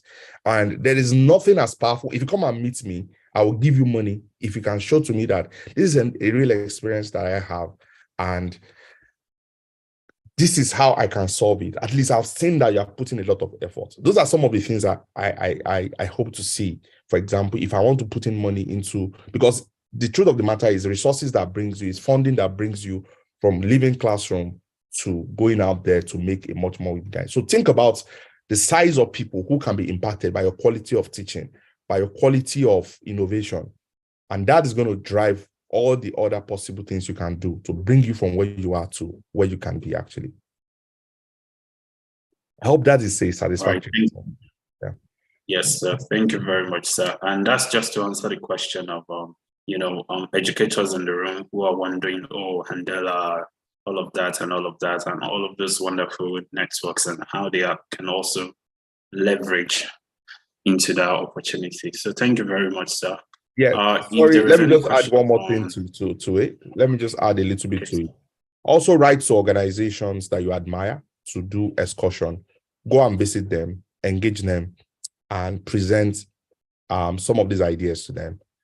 You'll be amazed at what they'll be willing to share and how they can collaborate. Request for collaborations, and you'll get the actual help. Thank you. All right, thank you very much, sir. Thank you very much, sir. So if there's any question from the audience, I would like to take one or two before we invite the next speaker over. Okay, so yes, speaking Silvers. Okay, you can unmute. Thank you. Good evening. This question is to Mr. Joseph. Please, I'd like him to answer directly. Okay. Can I go on? Yes, please. Yes, you can. Okay. So what I meant by that question, I was the one that actually asked that question, and I'm a ma'am, not a sir, is what role can educators play in this? Yes, as teachers, I say that unapologetically. Honestly, what we know how to do best is just to teach. How we'll find, how we'll go about it is just our problem. We want to teach. That's why I think I connected with Olusegun better, because he's a teacher and he felt it. I had done something like he did earlier before I even knew anything about EdTech and all the rest of them. But like you said, what held me back was the fact that I took up the challenge then. I think this was like 10 years back. I went into NIIT and even went as far as AppTech at that time to ask them, is there any program that they were running for a teacher or an educator so that I could improve? Because at an earlier stage, I used to take my laptop to the classroom to just motivate my children. I would record their presentations, and I promised them that whoever's presentation was the best, I will now play it. And it motivated them to do more, and they actually performed very, very well. So that was what, so that's the question I'm asking. What is the role? For you to tell me to start writing proposal and all that, I understand you. Yes, you just be shooting me on the foot. What we know how to do best is to teach. Everything about it is to teach. We are now trying to look for ways we can infuse technology, even if it's the simplest form of technology, into the classroom that can help Into us the to classroom, motivate yeah. this, yes, in the classroom without using high tech.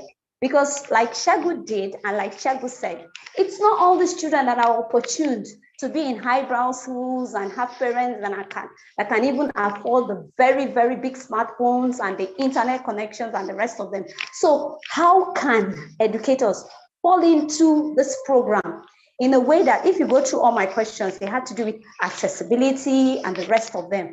Because I had done something some 10 years back, I wasn't encouraged, so I just put it aside and then went ahead to continue my teaching skills, all the professional, whatever in the teaching. But because I love technology from a very tender age, I never knew anything about it. I didn't even know anything called EdTech, but everything I have been doing, if you look at my graphics, I designed it myself, I do that and all that. I just like to make my classroom fun. So that is what I'm asking. In the simplest form, how can a teacher, an ordinary common teacher, be able to use the basic technology in the classroom to make learning fun and make teaching fun? That is just what I meant by the question I was asking, not all the big. Yes, at the end of the day, we know when these children are inspired, then we can start talking about AI. Then we can start talking about Thank you, ChatGPT Sylvia. and the rest of them. Yeah, Sylvia, so I think that's you where have I'm going. communicated. Yeah, you have communicated. Yeah, that's where I'm clearly. going. Thank you so you. much.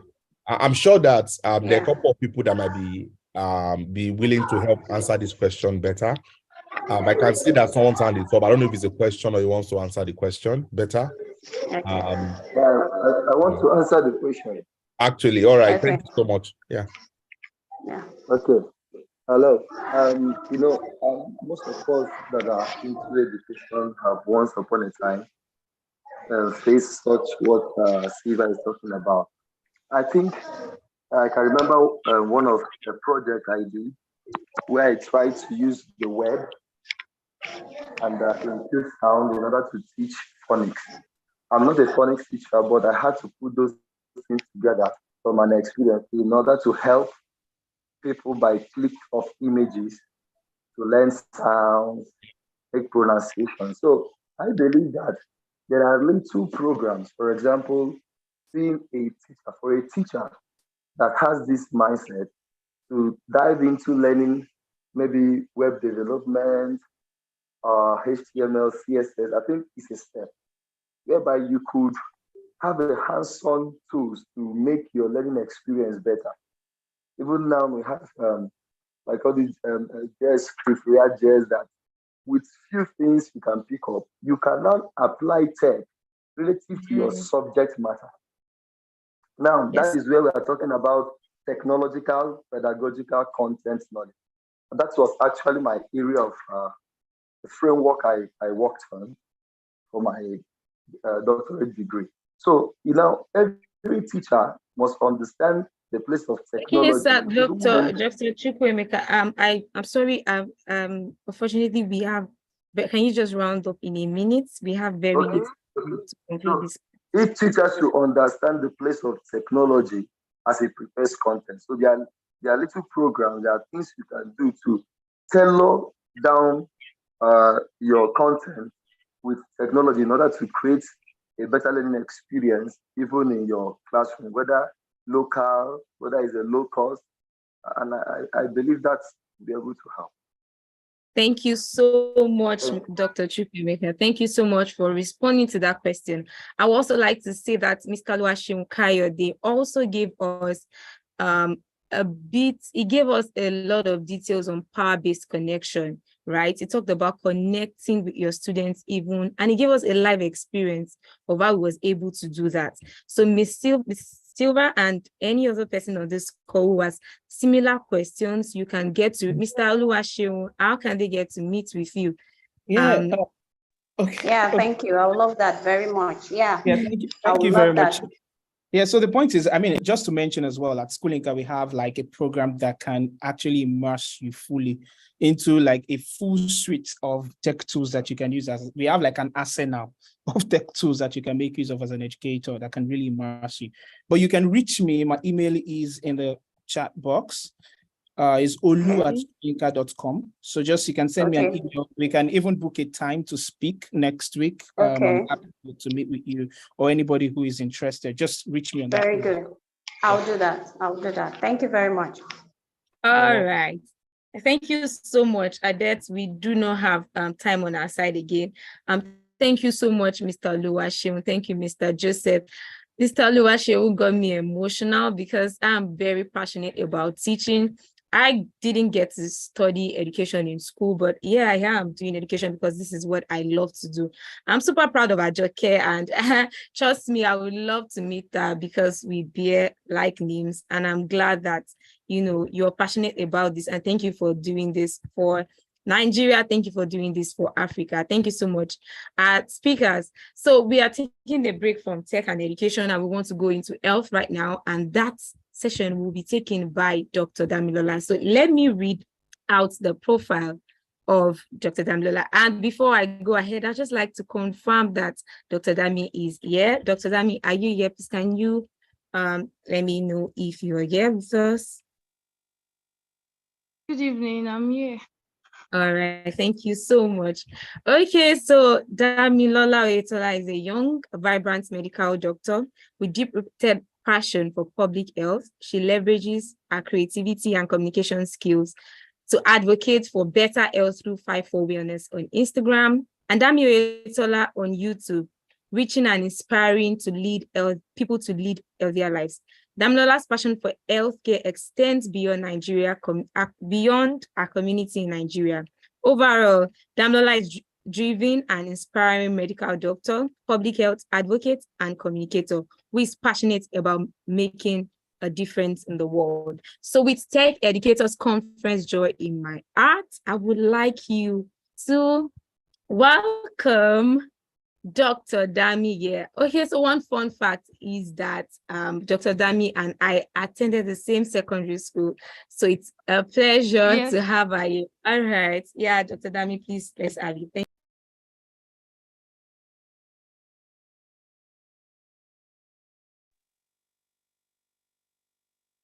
Hello, everyone. Good evening. Please let me know if you can Good hear me. evening. All right. Good evening. I'm grateful for the privilege to be speaking here today. I do not take it for granted, so thank you very much. When I was sent the invite for this meeting, I was actually thinking of what am I going to say to tech people and educators. So I just thought of talking about not neglecting important things, which are your eyes and overall health. So everything I'm going to say, I'll just divide them into subtopics to pull my points together. Don't worry, I'm not going to be talking about complicated things that you're not going to understand. So my first point is you need to pause and reflect. It's so easy to get caught up with the demands of your job. You're coding, dealing with bugs, trying to build apps, making your PowerPoint presentations, maybe you're even attending online school, and then you get so consumed with work that you neglect the most important thing, which is taking care of yourself. And if you've been doing that, it's actually time to stop. So you should see this as a cue to retrace your steps and focus on what is more important. Because the truth is, if you break down, life is going to continue, your job will continue. In fact, someone else will take your job. So it's important to pause and reflect and take a good care of yourself. Now, the first important thing I want to talk about is your eyes, eye hygiene. Now, your eyes are your ticket to the world. You see the world, experience the beauty of nature. You see people appreciate the work of God. And you need to understand that if you lose your vision, then that's synonymous to living in darkness, because now you cannot see again. Everywhere around you is just so dark. So what is eye hygiene? Eye hygiene simply involves taking good care of your eyes. So they are just the things you do to ensure that your vision is good. Now, there are some things you need to do to improve your eye hygiene. The first thing I'm going to be talking about is you need to eat healthy. Now, eat a lot of fruits and vegetables. I know a lot of people neglect eating fruits and vegetables, for henceforth you need to add them to your diet because they are good for your eyesight, especially things like carrots.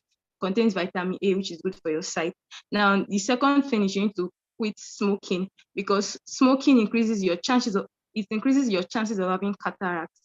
And more so, apart from even the eye disease that smoking can cause, it's also a risk factor for numerous cancers, which nobody wants to deal with. I know if someone smokes, it's not so easy to say, I want to stop smoking. But then it all starts from determination. You make up your mind that, you know what, I'm not going to do this again. And that way you're going to start finding solutions to your problem. And the next thing is you need to start wearing your sunglasses. It's not okay to go out in the sun, exposing your eyes to UV rays that are going to damage your eyes. So you should invest in buying sunglasses that will protect your eyes from damage from the sun. Now, the next thing is you need to look away from your phone and computer screen. I know a lot of tech people, even people on day-to-day living that are not tech people, spend a lot of time on screens, and you just need to limit it. And I'm going to share some tips that you can add. I'm going to share some things that you can do to ensure that your eyes are well protected and reduce damage to your eyes. So the first thing is you need to ensure that your prescription glasses are up to date. And even if it's not prescription glasses you are using, if it's anti-blue light glasses, you need to ensure that they are up to date and they are good for looking at your screen. And the next thing is you want to ensure that when you are looking at your laptop, desktop, ensure that your eyes is level with the top of the computer, so your eyes is above the screen. That way you'll be looking down at the screen and then your eyes are not like in direct contact with the screen. I don't know if you get that. And the next thing is, if your eyes are dry because of constant exposure to light, you should invest in buying artificial tears that will help to lubricate your eyes. Then you need to visit your eye doctor regularly.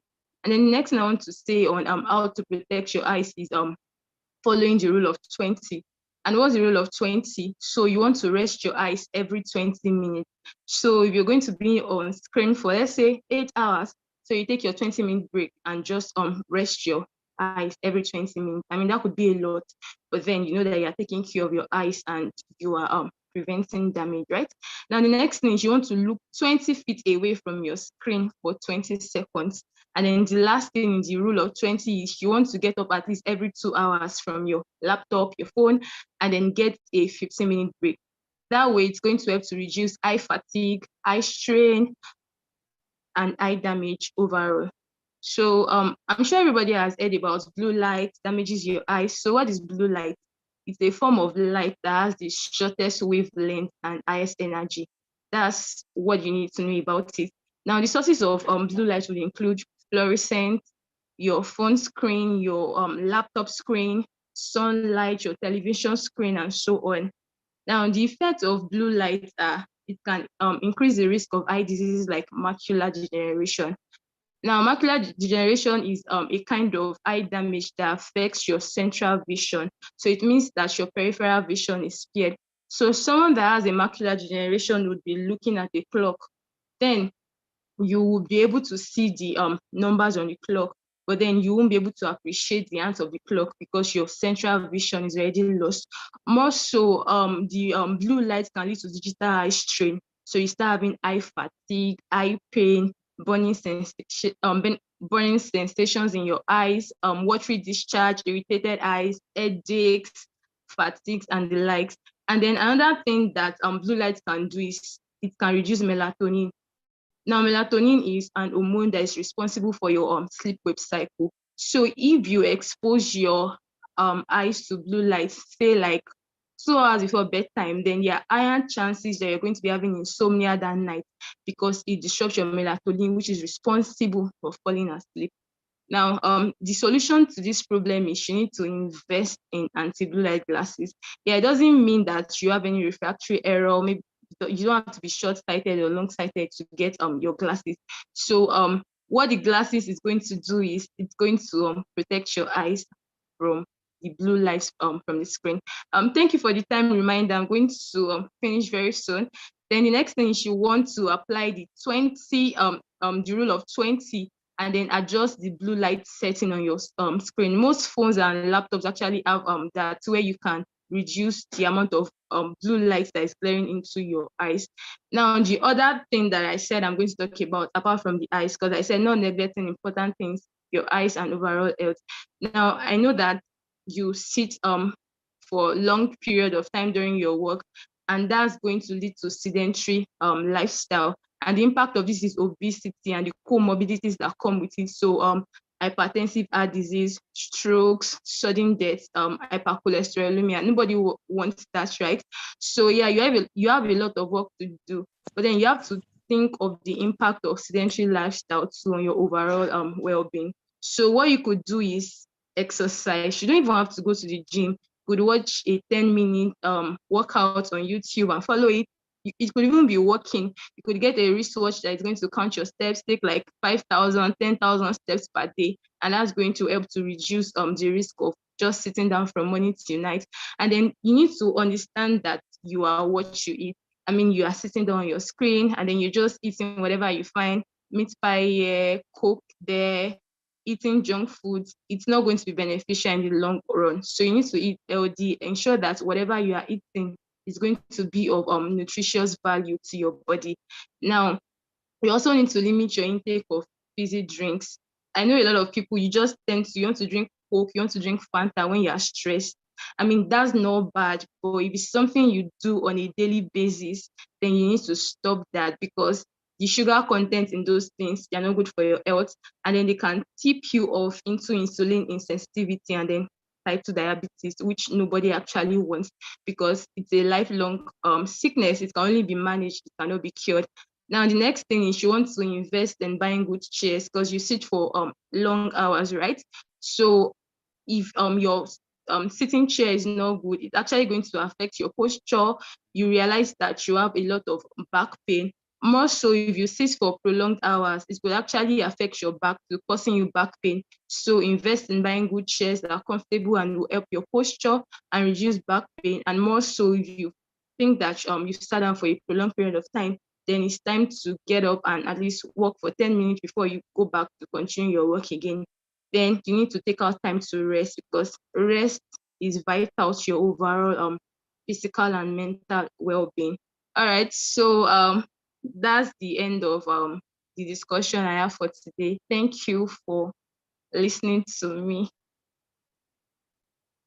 Thank you so much for speaking to us about our health. I mean, I'm breaking a lot of rules, and I know there are partners with me in crime here. Okay, especially talking about the eyes and the all of that. No way. But thank you so much. That was worth it, Dr. Dami. I don't know if you can take one question. Claire, are you there? Any question for us? No, ma'am. All right. Okay, over to you, Ms. Karina. We can move to the next speaker. All right, thank you very much, Dr. Dami. That was really comprehensive, and thank you for the amazing tips, because most of the educators in this room and even beyond actually are guilty of some of these things with the event of COVID era, and most educators find themselves in front of the screen nowadays, and I think those tips are very, very essential. Thank you very much, and thank you for the time you sacrificed to spend with us. So yes, over to the next speaker. Our next speaker is someone really, really amazing, talk about project management. So that's in person of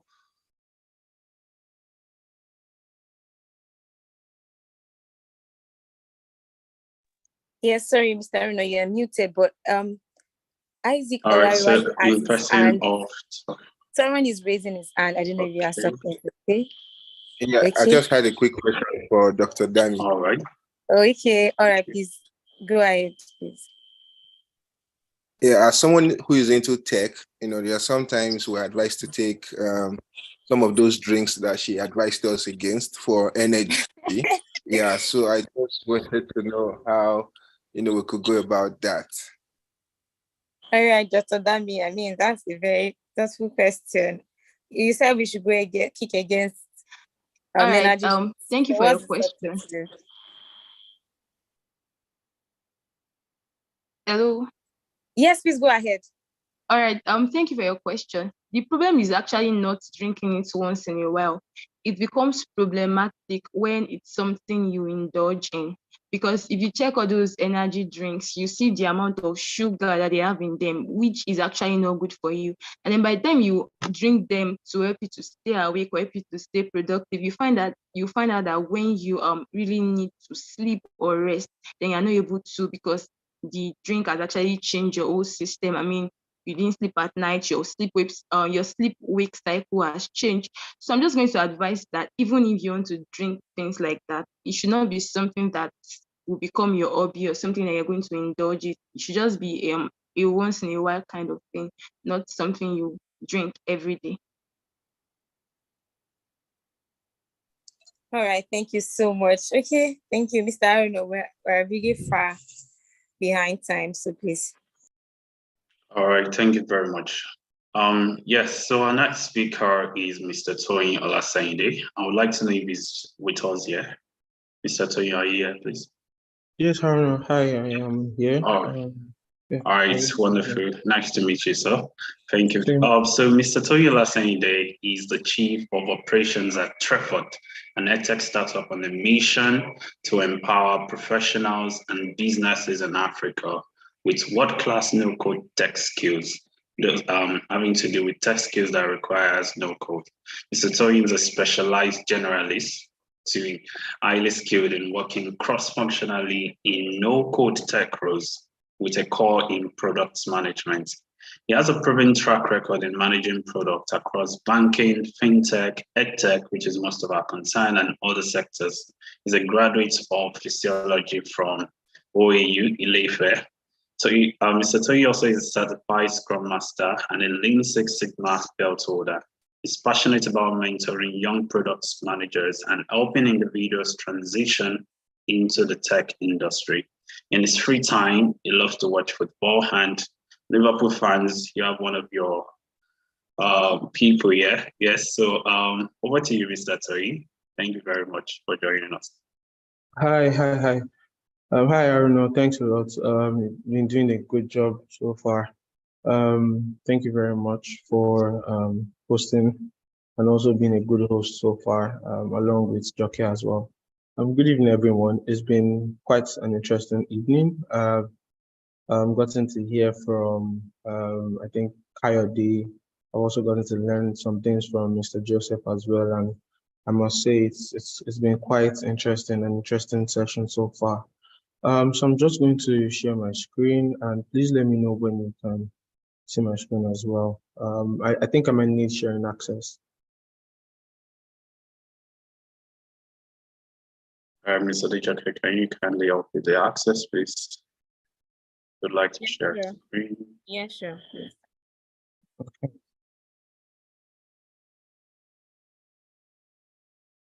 Yes, you can share, sir.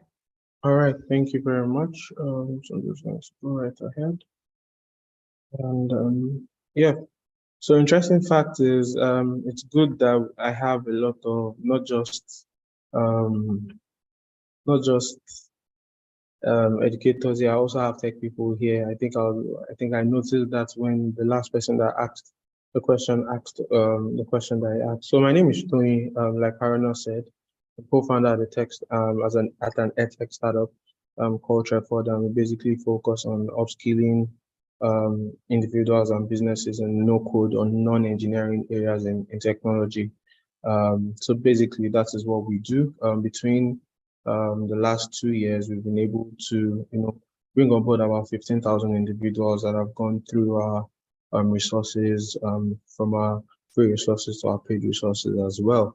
I've also noticed that on the call we have very, very vast people when it comes to educators, and I've also noticed that it seems we have people that are also familiar with teaching in the classroom setting and also teaching younger generation as well, say much more younger kids as well. So I'll just go right ahead into my agenda today. What am I here to talk about today? Basically, I'm here to talk about the merger, the point of intersection between education and technology, and even technology and education. Some of us are even familiar with the fact that, technology has influenced education a lot. right? We keep saying, oh, there are different ways at which technology has influenced education, how we deliver education, how people even access educational materials and all whatnot. But in the other way around as well, there have also been ways at which education has also influenced technology. So I'll just, dive right into the first part where I just touched a little bit on education. So you would agree with me that today, I think I remember when Mr. Joseph was talking and he said something. He said that even till now, he still keeps learning.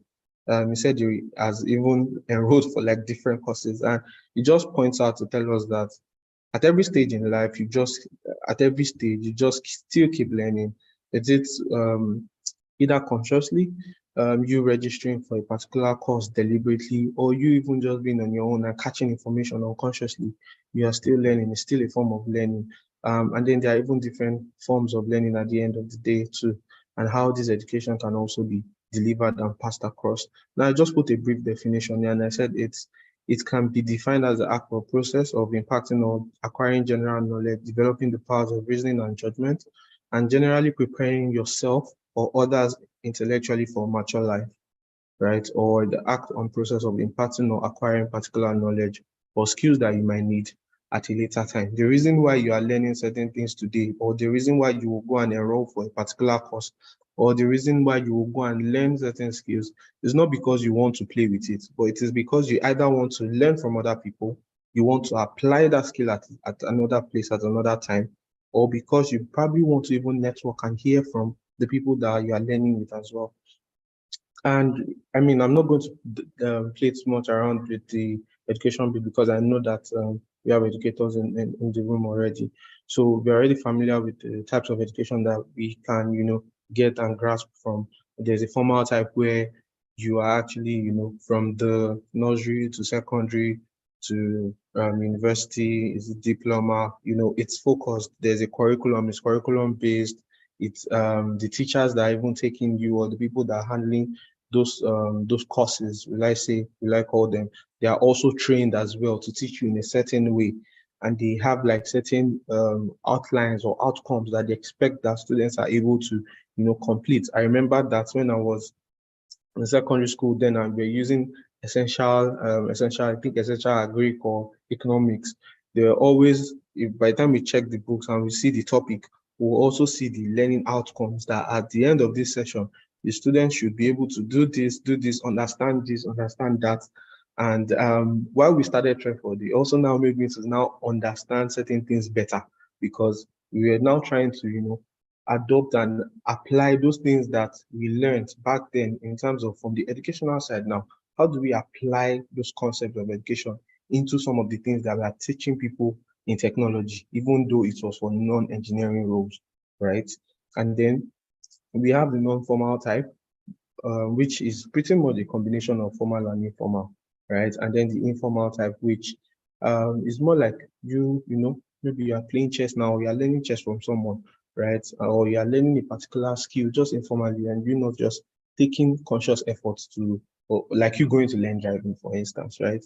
So those are like types of education that are common today across board. And you will notice that across all of these things, technology has actually played one role or the other in how all of these types of education are even passed across, how they've evolved over the years as well. Now, we talked about the impact of technology and education quickly. Technology is really a powerful tool, and I'll give some background to that.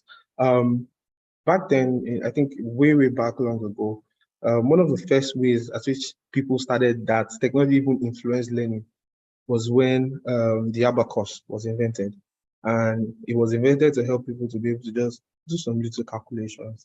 As little as that thing sounds right now, it was a big deal back then, right? And then if you look at the timeline and the history, it has evolved gradually up until what we have now, and even down to the advent of AI that we have right now. So you will notice that for everything that has to do with education, technology has always been closely involved in it one way or the other, because technology is rapid, technology is quite disruptive as well.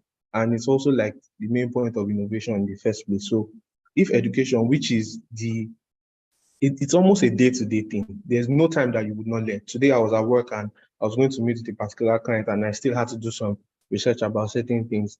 And, one way or the other, I still had to put in some sort of knowledge in my head.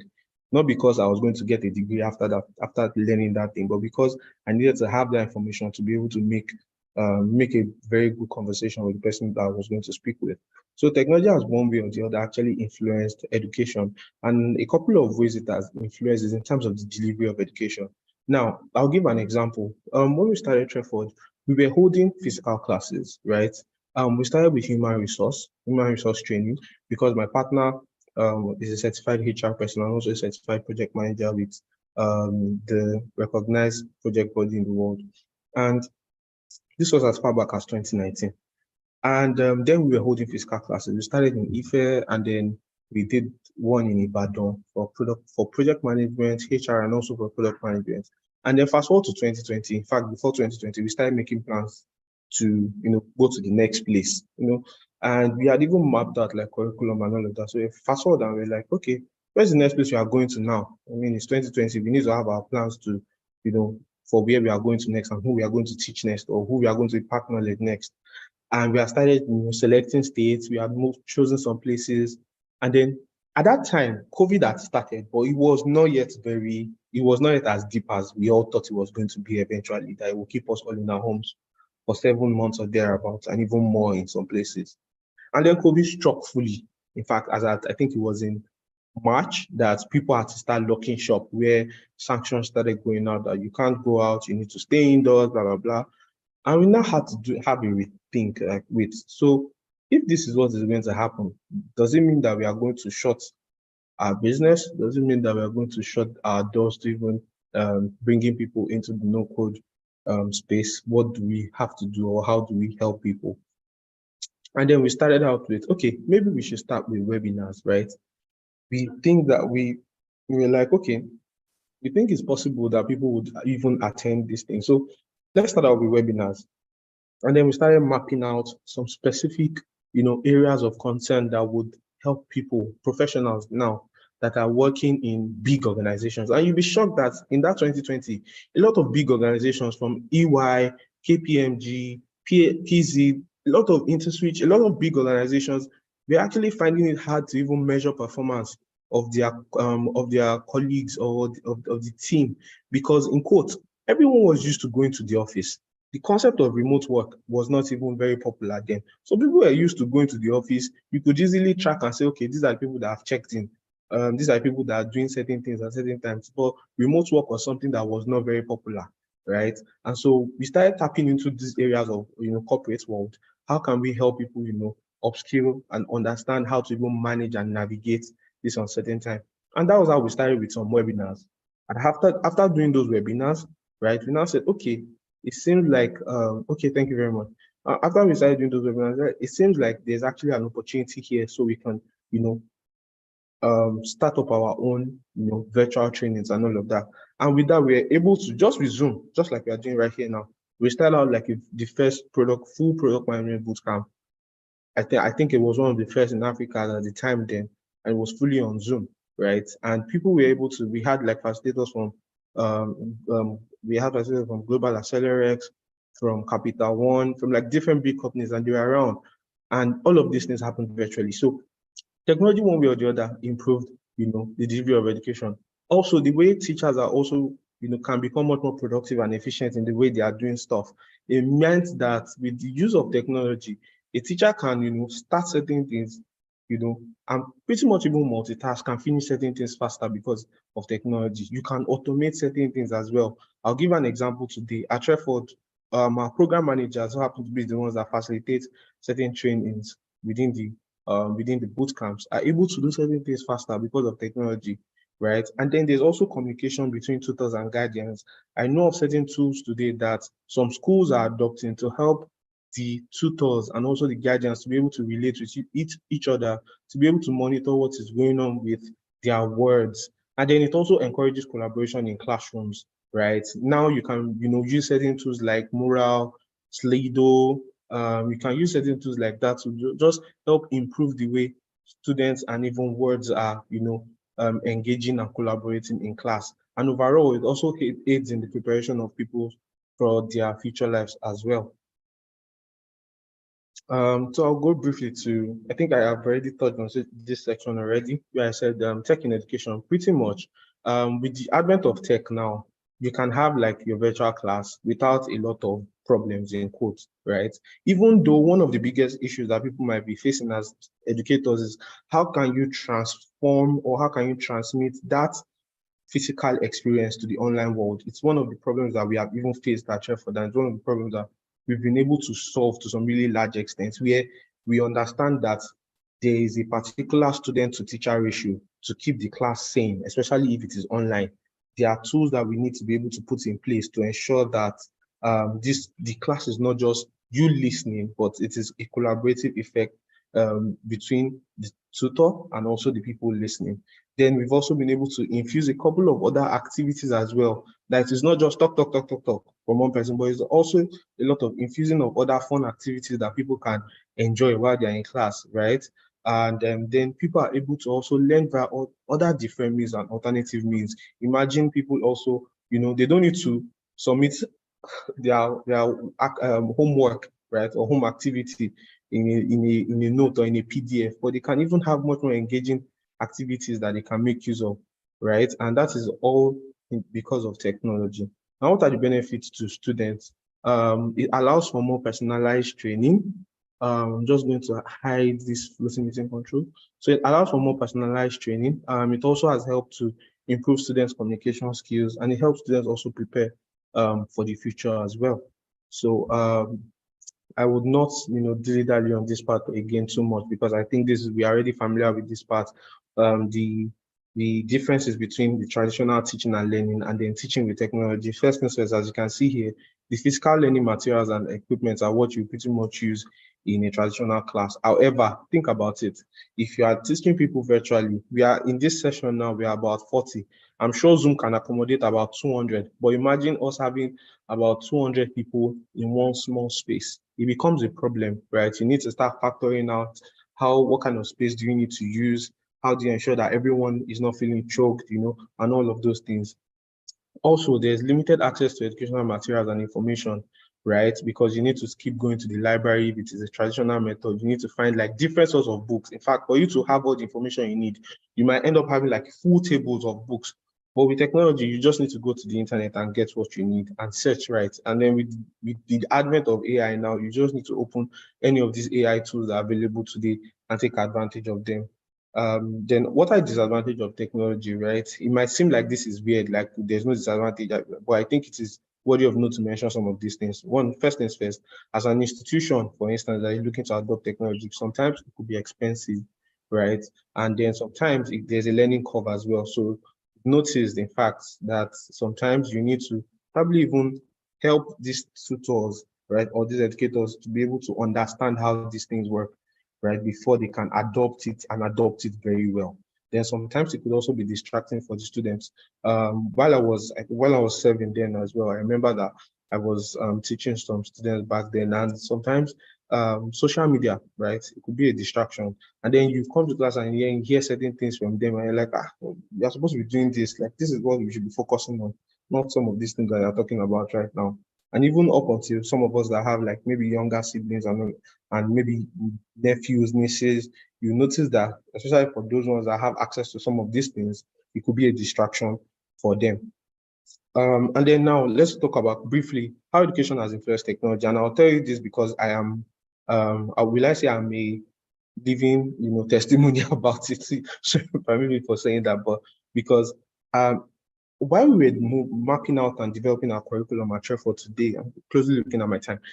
We were, one of the things we did was how, as an educator, as someone that is a teacher, how do teachers map out curriculums if they want to teach students? We studied that properly, and then we now kind of like transformed that into the way we are teaching people today, right? So if you look at every Sheffield curriculum for any of our learning paths today, you would notice that there's some form of outline, there's a form of target, there's a form of goal that we are trying to help make people that are learning with us kind of like achieve, right? And this is because we understand how educators are actually doing this thing today. So you're like, okay, if an educator is doing this thing this way, because we are teaching people in technology, it does not mean we should just do it anyhow, right? We also need to, glean from the experience of the people in the educational system, right? How do they do certain things? How do they help certain things to work? Or how do certain things work in their own end? And that is how we've been able to also, adopt and move certain things from education into technology as well. And so what are the opportunities available in tech and educational merger? In tech and education, there are a wide range of opportunities, to be honest. The first thing is there's an opportunity to actually increase your productivity, right? I remember when I was in NYSC, when I was serving then, I used to write my class notes, and writing used to take me time. However, if I was doing this thing and I was just, typing, it would take me a shorter period of time, and I could easily just wrap up, print it, and go and give it to my to the person that I was reporting to then.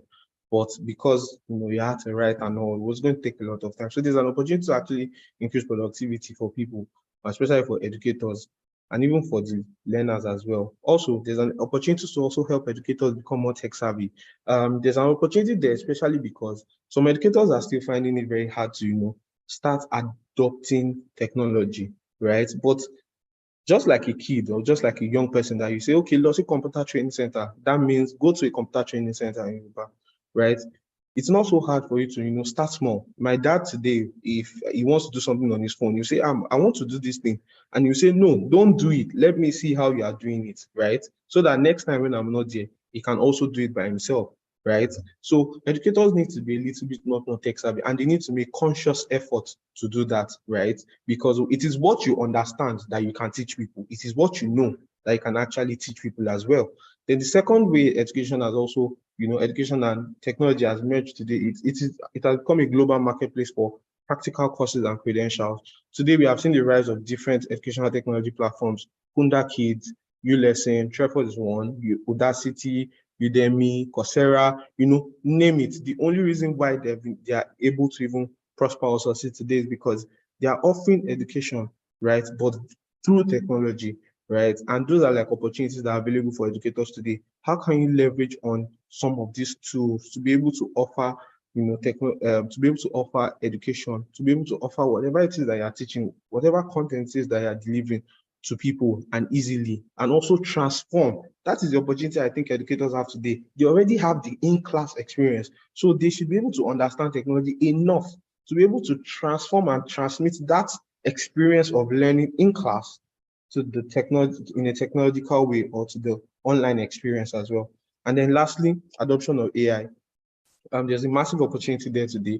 You can, improve the way you do certain things. You can grasp certain things faster. You can glean on certain information faster using AI. And I think that is an opportunity for educators and also for people in tech today to be able to, build up wonderful solutions, like Mr. Joseph said, with the use of AI as well. I think that's like most of the stuff that I'm here to talk about today. Lastly, I'll just take this last note. Technology is an effective tool that can make education more meaningful. Let me just quickly go there to that slide. So like I said, technology is an effective tool that can make education more meaningful and engaging for teachers and for students alike. And in the words of David Warlick, he says, we need technology in every classroom and in every student and teacher's hand, because it is the pen and paper of our time. It is the lens through which we experience much of our world. Thank you very much. I don't know if you have any questions, and I hope that you are able to learn something new in this session as well. Thank you very much. Thank you so much, sir. That was wonderful. Thank you so much, Mr. Toyin. I bet we've learned a lot from Mr. Toyin's session. Because of time, we'll be moving our question section to very much later. We can just have the next speaker, then we take all the questions together. So if you have questions, this is a good time for you to put them in the chat. You can also drop them down if you're watching in the comment section, if you're watching live on YouTube. Thank you so much, Mr. Toyin. It's a pleasure to have you here. All right, Mr. Haruna is our next speaker.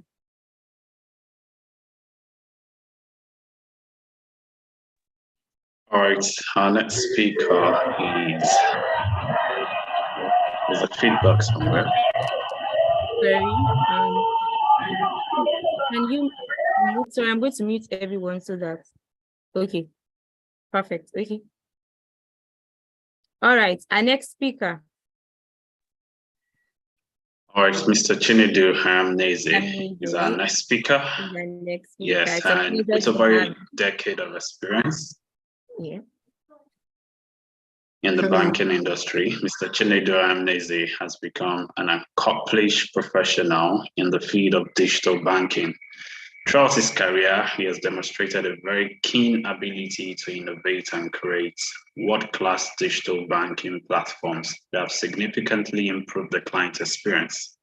He has so much passion for technology, and he has very great expertise in the banking industry that have allowed him to make a very significant impact on the industry and help shape its future. He's a strong leader with very proven track record of success in building and managing high-performing teams that consistently deliver results.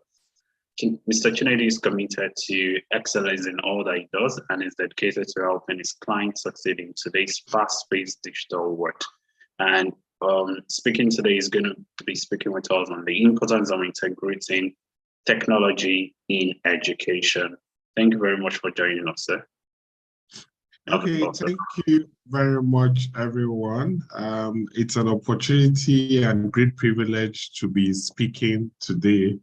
I didn't know when I would speak, but thank God it's time for me to speak. The topic I'll be presenting on today is the importance of integrating technology in education. And I'll start by going through what I have planned out today. So we'll start by going through an introduction, the benefits of integrating technology in education, the technology tools for teaching and learning, and the challenges and solutions in integrating technology in education. Then we'll now talk about technologies that may disrupt learning in the near future. Now, by way of introduction, essentially what we need to do is to define what technology means for us today, especially as regards education. Now, when you look at it and you think about the way the world is moving, technology has come to stay. And something we do as individuals every day of our life is to learn. We learned how to crawl, and from there, we learned how to walk, and from there, we learned how to speak. So you see that there's a progression and a journey towards learning. Now, today, technology has made it possible for us to change the old style of learning. Before, we had classrooms where you had to go physically to go and learn. But these days, you can learn with the use of your smartphone. You can learn with the use of a laptop. We are having a Zoom meeting today because of technology. Without technology, we would have been cramped in one place, probably worried about the insecurity situation and how difficult it would be for us to get home after this lesson or study that we are having today. So you see that technology has helped this happen. Now, I'll also talk about the importance of technology in education. Technology helps with enhancing student engagement. So you can see that a lot of people have been engaged.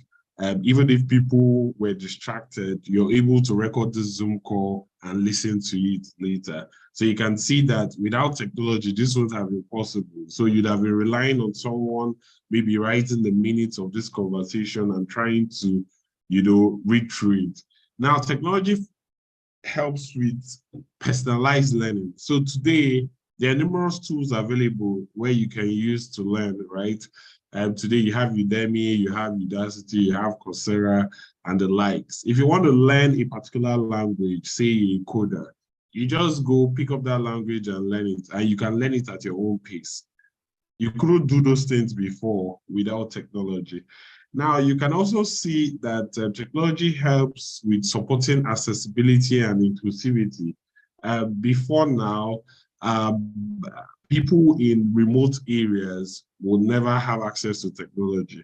Now, the likes of Starlink, that's Elon Musk's internet service provider, you can see because that technology uses satellite, you don't need a mobile network operator in that location, like MTN, Airtel, once you can see the sky, you can have internet service in that location, and that opens the opportunity for inclusivity, especially in areas that it thought people will not have access to technology.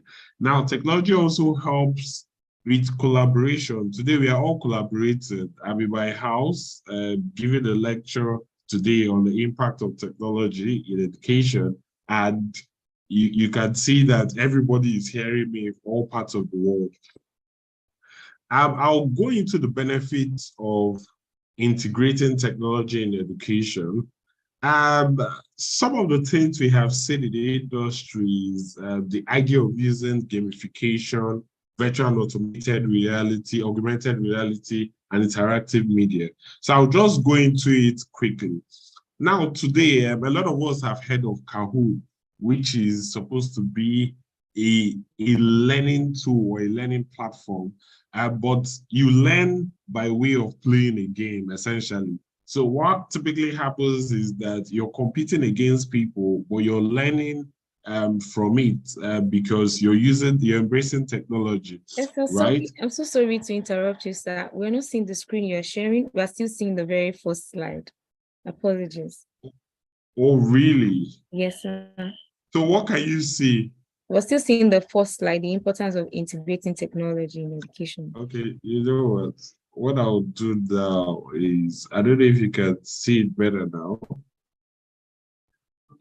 Probably you stop sharing and then begin the share again. Yeah, that's what I'm going to do now. Sorry about that. It's fine, sir. Are you saying anything now? Yes, definitely. Thank you so much. Okay, better.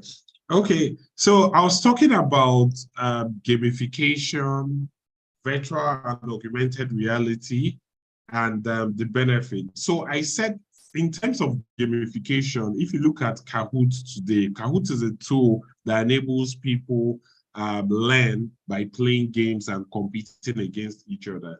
So you realize that that is a useful tool that technology has made to generate interest in terms of how people learn, right?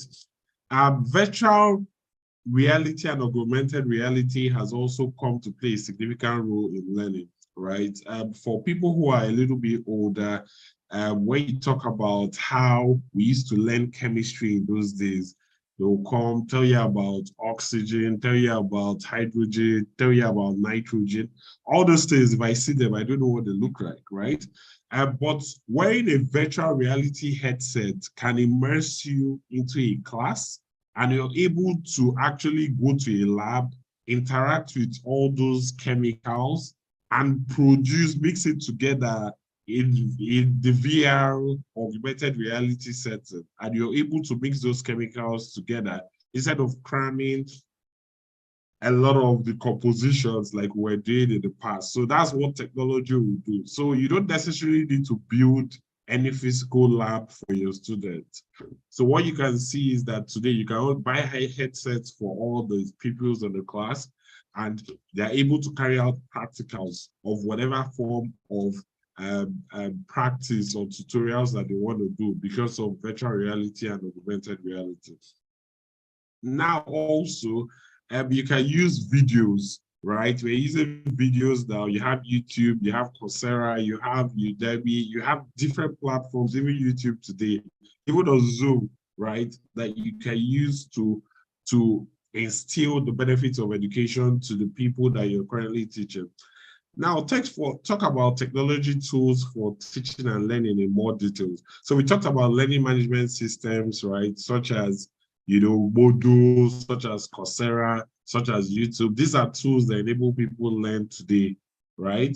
You talk about video conferencing sites. When we are on Zoom today, people have Google Meet, you have Skype, you have Teams. These are all platforms where people can learn, right? We have talked about educational apps and games. Kahoot. Today, you have Duolingo that you can use to learn a new language, right? You don't have to go to school to learn a language. You can play a game using Duolingo and you're able to learn a new language. So you won't have been able to do this without the emergence of technology. Today, you can do online assessments without necessarily going to a specific center, it's technology that has made all these things possible, right? Now, you also have digital whiteboards like Padlet, right? These are things that, you can do from the comfort of your homes and offices without necessarily being in a particular location. This is what technology has done to aid learning, right? Now, for people who are not familiar, these are some of the tools that I've described. You have Moodle, you have Kahoot, you have Google Meet, you have Udacity, you have all these tools are available today. You can download them on your smartphone, you can download them on your computer and use it to, learn and also teach people. I'll talk about, so with technology, there are a lot of challenges and there are a lot of solutions, right? So I'll talk about the challenges of integrated technology in education today. So lack of access. I know when Mr. Joseph started, someone was asking us, oh, yes, yes, you have talked about technology. How can I start from the scratch, knowing fully well that I may not have access to all these utilities? And we are very much aware of some of these disadvantages of challenges. You see, the lack of access. Not all students will have internet services, right? But the truth is that the way the world is evolving now, some of all these things that we thought were barriers would have some improvement. I talked about Starlink. What that does for us is that if we collaborate with more people, you can get a Starlink dish and put in a particular location that will help, people who are underserved have access to technology. Of course, technological issues, technical glitches. While I was presented, someone said, oh, they could only see my first slide, right? Intermittently, there are system failures. So the network may go down, NEPA might even take the lights down and I won't be able to continue with the presentation. So these are some of the issues we face with technology. Now, there's a digital divide, right? Where there's a gap between people who understand technology and people who can use it. And, what you see is you have a situation where there's a gap. So, for instance, if you build a computer lab in 2015, for instance, you'll be able to compare it with a lab that is even built in 2023. Most of the technologies you have there will be outdated and will not even be used or reliable to anybody who wants to start embracing those technologies today. Now, you also run the risk of over-relying on technology, right? That's also a risk that you face in trying to integrate technology. Now, I'll talk about the solutions to integrated technology in education. So you have equity and access. So that means in technology, more people will have access to, different technology platforms and learn more. You have training and support in the sense that now with technology, you can train people more effectively, right? And render support where needed, right? If you have a problem with a task you're trying to do, you can Google it, you can go to a support forum and you would get impact and feedback immediately. Then there's also maintenance and upgrades, right? If your technology is updated, you can have access to the most recent technological practices that are available, right? Now, I'll also talk briefly about, technologies that will disrupt learning in the near future. So when I was called to speak, I didn't know what to do. I didn't know what to present. And with technology, I was able to design these slides, right? You have the emergence of artificial intelligence. We are talking about ChatGPT today. It will interest all of you to know that this slide was designed with the use of ChatGPT, right? So all I had to do was to say, oh, I was called to speak, what topics, give me a list of topics. And with it, I was able to come up with, different things that will be useful to the audiences here, right? We talked about virtual reality before and augmented reality. It has come to stay, right? If you go to more advanced classes today, nobody builds labs anymore, right? Because you can put those labs on the headsets, right? Talk about blockchain. Today, People want to get their results. Oh, you continue to hear all manners of stories. You have to pay this person. You have to do this. With technology today, once you put everything on the blockchain, it's tamper-proof. Nobody will have access to it. So these are the things that will change the way we do things. You talk about gamification. We talked about Kahoot before, right? Then you also talk about personalized learning with Coursera, Udemy, YouTube. And those are the things that have changed the way that we're learning today. You talked about, we also have IoT, Internet of Things devices, right? People can have bracelets in class that monitors your performance to see whether, oh, you prefer reading in the morning or you prefer learning in the afternoon, or even how you learn. Are you distracted? So those are the kind of things that IoT devices will do. Then we talk about mobile learning, learning on the go, using your tablet, using your devices to learn, using your laptop to learn, like we are doing now. Those are things that will disrupt how we learn in the future. Now, these are some of the tools that are readily available. If you don't know, you have ChatGPT, which is what generated the content that you have consumed today. You have Quillbot, which a lot of people use for paraphrasing, right? You have Glasssphere, which people use to immerse themselves in learning, especially when you have labs, all those chemistry things that will tell you about different, chemicals that you can't dream of. With this, you're able to see it and feel it like you're in the lab. You talk about Kahoot and Internet of Things. So thank you very much for giving me the opportunity to present. Wow, amazing. Thank you so much. Thank you so much, sir. Though we didn't get to see the last slide again. We didn't get to see the last slide, but of course we enjoyed the conversation. Thank you so much. We'll take questions after the last speaker. All right, please do not forget to drop your questions in the chat. If you're watching us live on YouTube, this is the best time to drop your comment at the comment section. So yes, moving on to the last speaker for today. How has been the conference? Let me even hear. How has been the conference? I hope you're enjoying the conference. If you're enjoying the conference, type yeah in the comment section, or you can unmute yourself. Yes.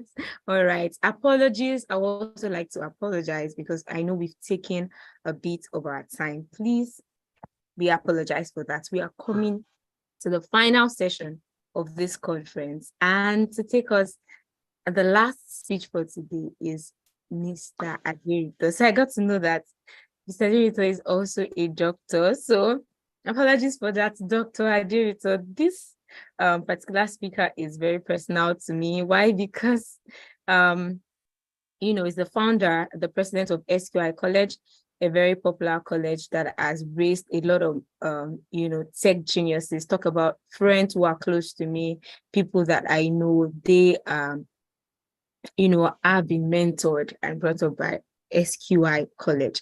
So with Tech Educators Conferences during my arts, please join me as I welcome Dr. Aderito.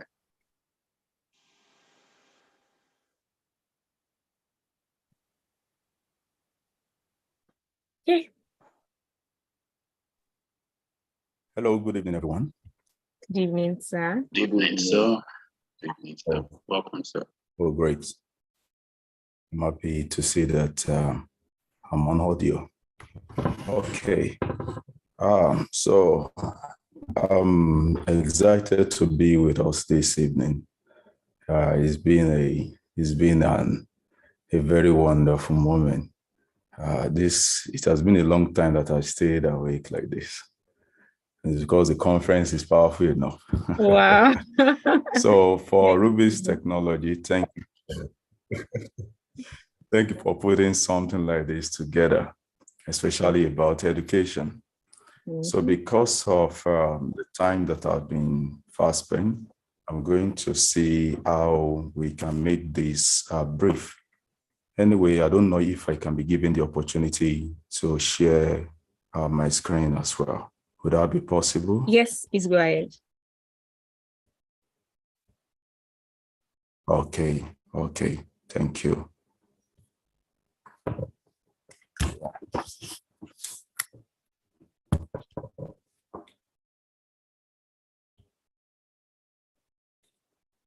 All right.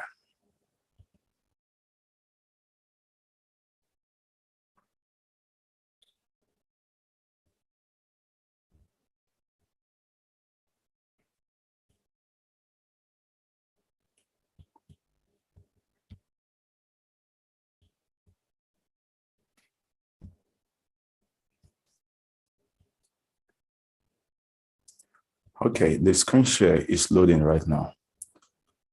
Yes, we So can. you should be having it.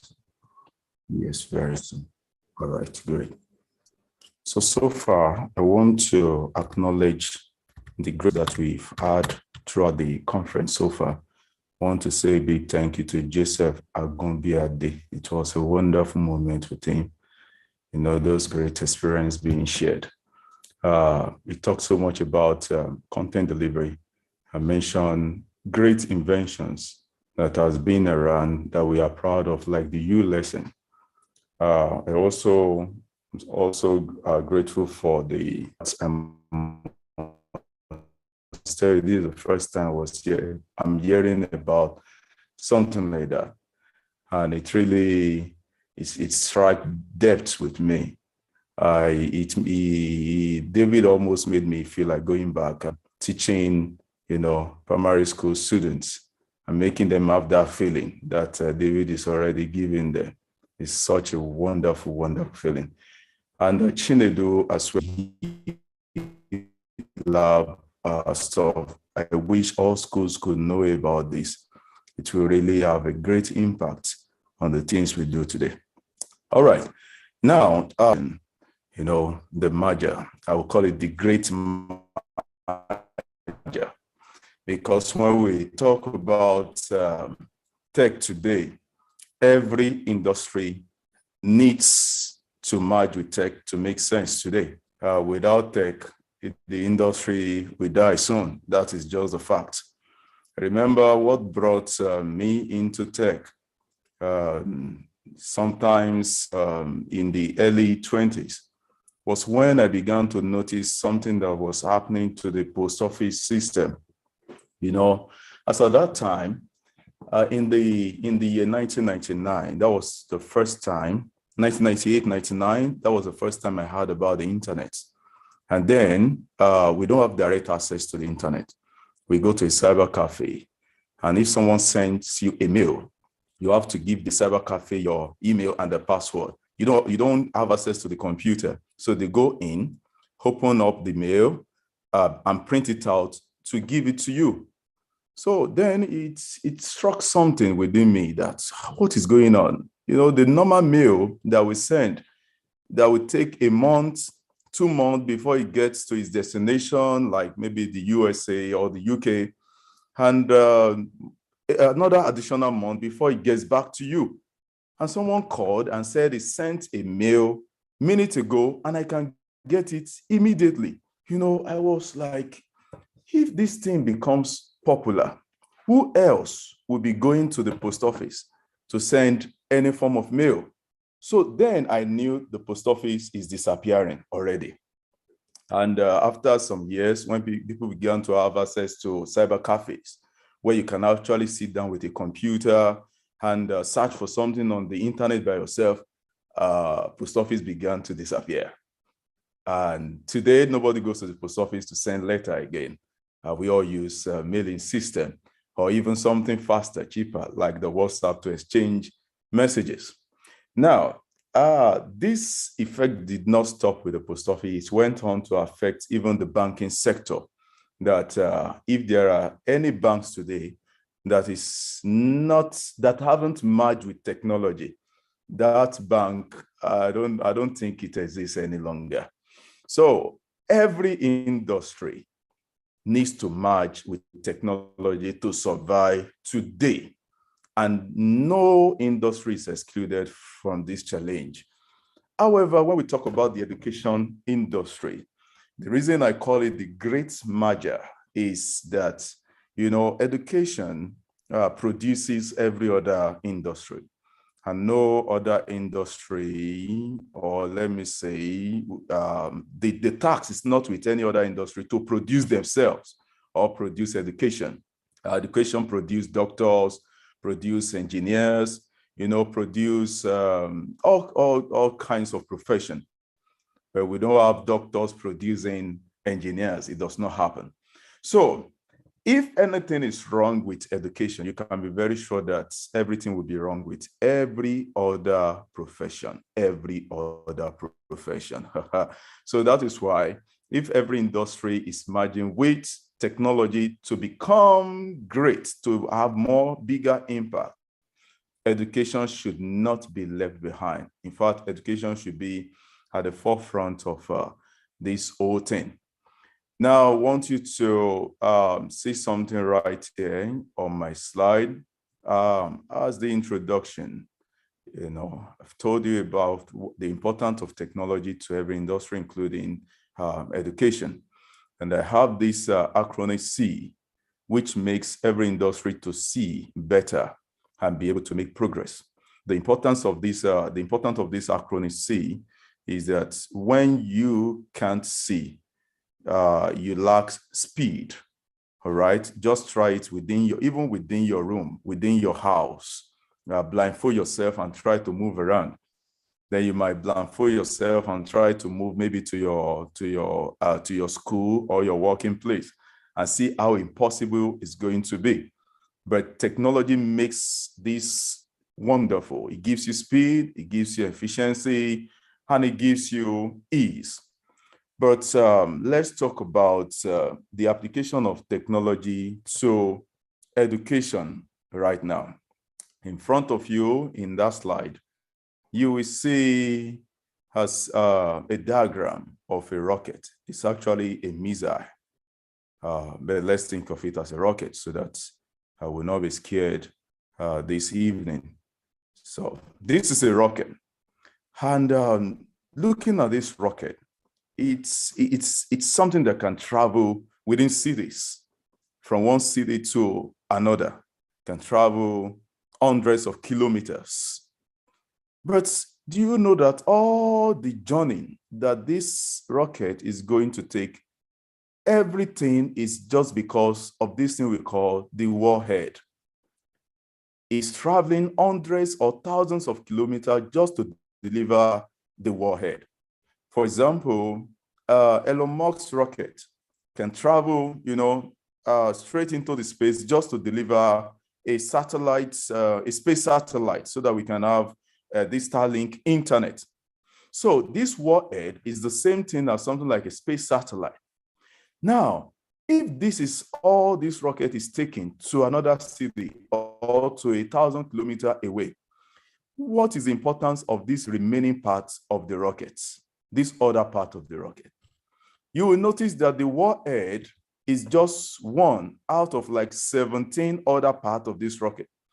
Now, the 17 other parts are only meant to deliver this, and after that, they are a waste. So this is the same thing with technology and education today. When we talk about education today, the warhead is the content we deliver. We have a content we need to deliver to make a student a doctor. We have a content we want to deliver to make an engineer, a student, an engineer, and so on, like that. But there are so many other things behind the delivery that makes the delivery possible. I am talking about a regular educational system right now, a regular one, not the one with technology right now. So delivering those contents are several things behind it that makes it to be possible. It's beyond just a lecturer teaching in a classroom. There are a lot of administrative process that goes on with that activity. You have the bursar working, you have other administrative, even a lot of people in the bursary office, those that are catering for payment, those that are catering for voucher system, asset management, all sorts of things, even in the bursary office alone. By the time you go to the registry section, you see people in charge of exams and records, people in charge of human resources, people in charge of admissions, and so on. There are a lot even behind those ones as well. Now, without this group of people, there will be no delivery of the warhead, which is the real content we want to get done. So my main discussion today is that it seems almost every technology that are around today are focused only on this environment. And so far, these other parts that powers the delivery of the content are still very much ignored. So when you talk about tools, we have tools like Google Classroom, we have Udemy, we have Coursera. You will notice that these two are meant to deliver this section, the content alone. But there are other parts that will make a school to be completely virtual, and not only making the content virtual. Can we make the HR system virtual? Can we make the bursary system virtual? Can we make the exams and record, every other process, administrative process virtual? That a school can truly say that, yes, we can go fully virtual. That we don't even need a block for any office whatsoever. And everything that needed to be done will surely be done. So, like you see, we have up to 17 components to make this content, the warhead, to get delivered. But so far, it seems we have been taking care of, let's say, we've managed to take care of the delivery of the content. We have some EdTech tools today that can even help you to receive payment. And we have some that can even help you to get maybe enrollment and manage results. But like I said, there is more you can enjoy as an educator if you are listening to me right now. There is more you can do as a technologist if you are also here listening to me right now. There is more. Look at how big it is. We have from like 3 or from like 4 to 17 other components that are still begging for attention in the educational system. And that is a real fact today. So let me take this to the next slide. All right, this is not going to the next slide. I don't know what caused that. So what I now want to mention is this. I think I was in a bursary office of the nursing school of a popular private university today. And I was there actually to check on them and to ask about their use of technology. So I enter each office there. Every office I visited, all of it today, right from the faculty, department, then I went to the administrative department and so on. And once I get there, what I do is to ask them how they have been using a particular technology that we tend to create, to deploy, to attend to the rest of these things. So I asked each of the offices, how are you doing with this? How are you doing with that? So when I got to the bursary office, I remember that after showing her a few things, how from her desk, she can block access to academic operations so that at least their primary investors, which are the students, will be able to bring more fund for the business. And I showed a section where she was able to see instantly how much each level of the students are owing the school. And she was able to also learn how to personalize message that we follow up the students on their payments. And then she was also taken to where she can apply controls. Yes, she can control what the faculty members were delivering to the student virtually as well. She can control the fact that it's only a student that have paid up to a certain amount, maybe 80%, 100%, that can have access to video resources, that can have access to virtual classroom system. It's only students that have paid at least 60% that can have access to course registration system, and so many other, including election in the school. When she saw that, she was excited. Her face lit up. And this was a woman that, felt so slow about technology at first. But on seeing this, she was excited. And she screamed so much more that the scream brought in the head of account. And the man started asking what is going on here. When he saw it too, they were both excited. And immediately they were planning on moving from a detached accounting system they have been using before, which was Excel and Sage, to this other system where they see that they can now even prepare their accounting reports, their balance sheets, their income statement, their journal entries that they need a consultant, an accountant, a professional to help them handle before. They realize that this system can do it automatically. So that was an excitement. And I remember she saying that the next thing is to insist that every lecturer in their school goes on this platform. That is when whatever she is doing will be so much effective. When they teach virtually, when they upload resources for self-paced learning, then she, as a bursar, will be able to restrict students from having access except they have been able to complete their payment. It was a great excitement for them.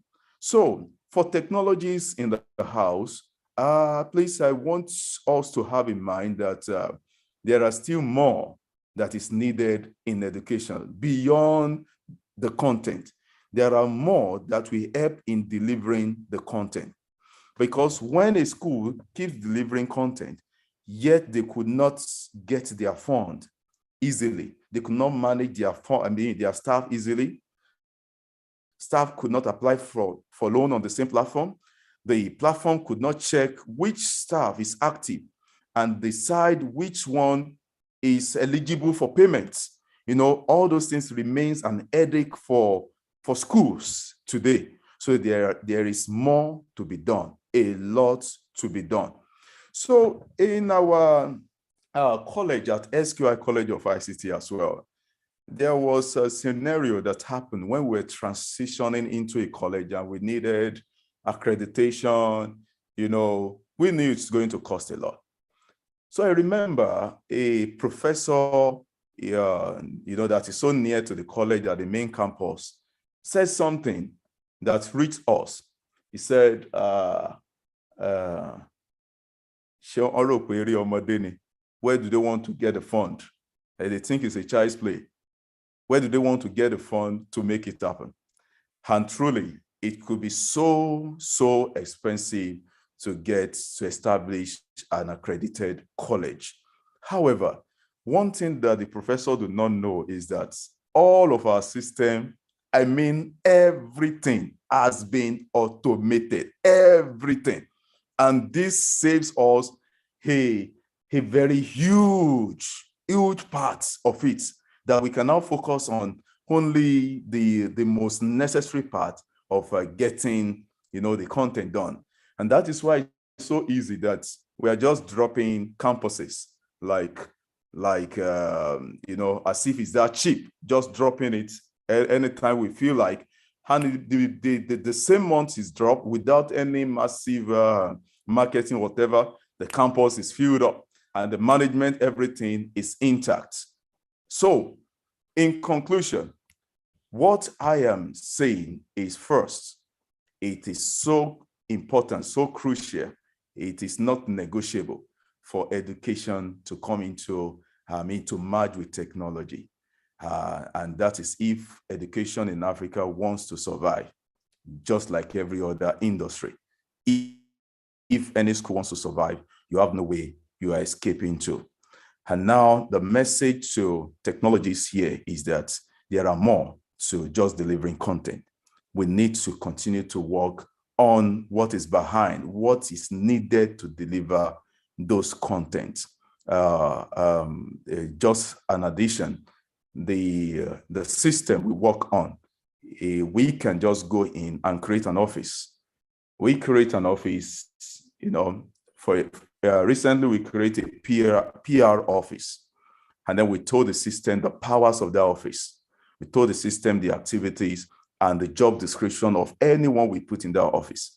So immediately a staff is assigned to the office, he or she has the power that is already allocated to the office and can exercise it virtually, which can have effect and be integrated to every other system within the school as well. So I'm going to hold it here and allow questions if there will be any. Thank you so much for having me.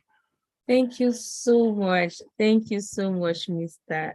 Dr. Aderito. Thank you so much. That was really wonderful. We need to also look at the other systems that can keep technology right there at the spotlight. Thank you so much. We shouldn't be blind to the other things. There are other necessary systems that need to be put in place. Thank you so much for a great time. So we have to go to the questions now. So if you have questions, I'd like you to drop them either for Mr. Aderito or for any of our previous speakers. This is a great time to drop your question. So do we have any question? I think I'm going to give 1 or 2 people to unmute themselves to ask their questions. Please raise your hand if you have a question.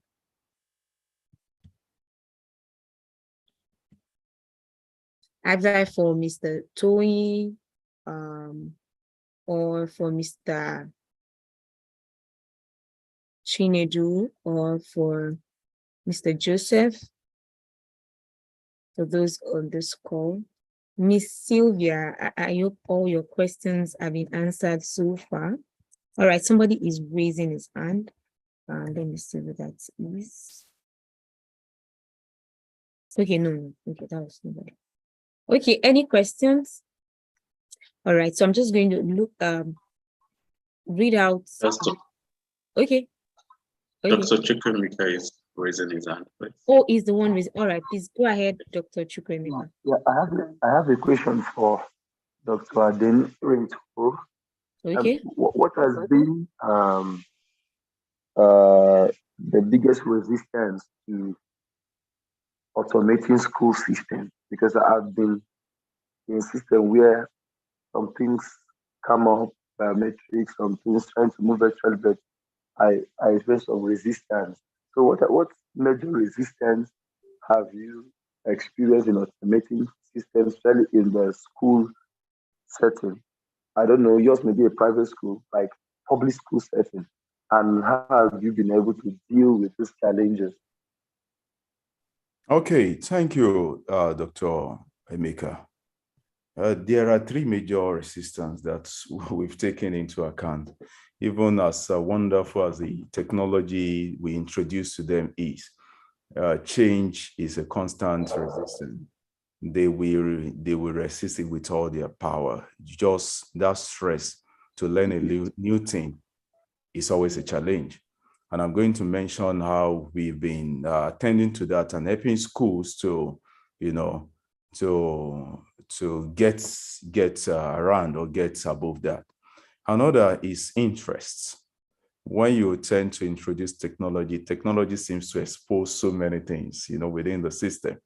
I remember when we were introducing the loan section to an institution recently, we began to realize that there were a lot of people that have taken loan that are not paying back.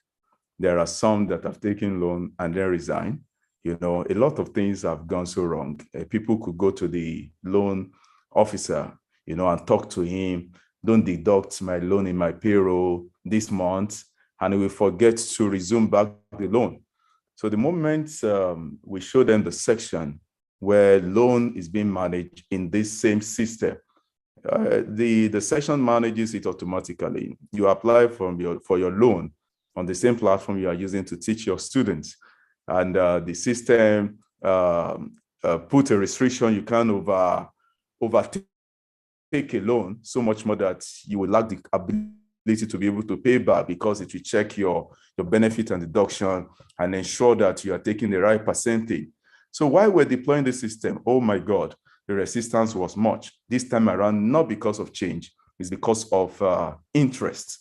They are going to lose a lot of ways they've been doing things that is a benefit to them, but killing the school. So there were a lot of silent struggle and fights. But as we kept on showing them the importance, showing the leaders the importance of the software, they kept on pushing it till those that were fighting it had no choice than to embrace it. Okay. So I think I said I was going to give you 3, right? Change, interest. I can't remember the third one right now. Now for the change, this is what we've been doing.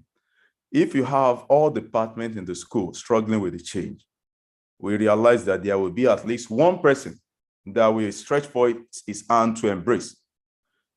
The academic department might be struggling to make use of the virtual system or whatever.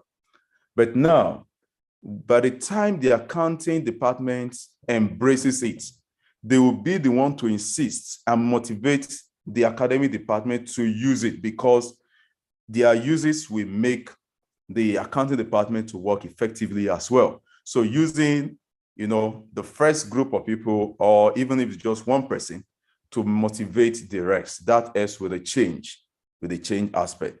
And for the interest aspect, we make sure that it appeals to the leaders, that they have to just enforce it, that they have no choice.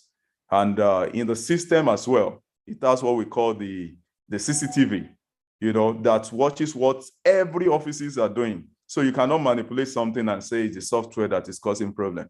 You delete anything, manipulate anything, you are caught. We just need to check when it happens and how it happens and who did it. So that put everybody in their seat, and they have no choice than to embrace it. So I don't know if I was able to respond well to your question.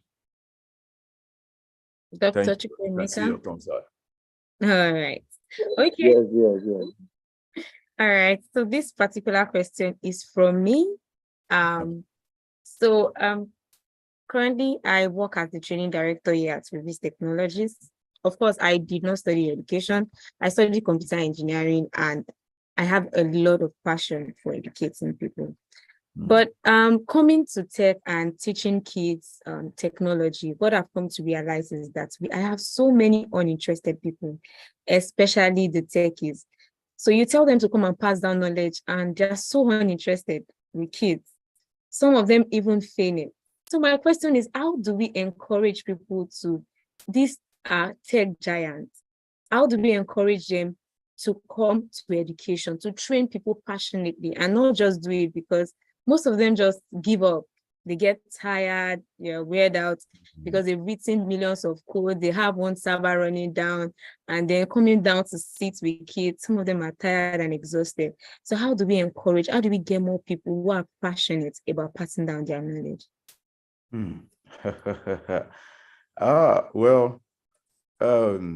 Talking about training kids and getting, the attention of kids first.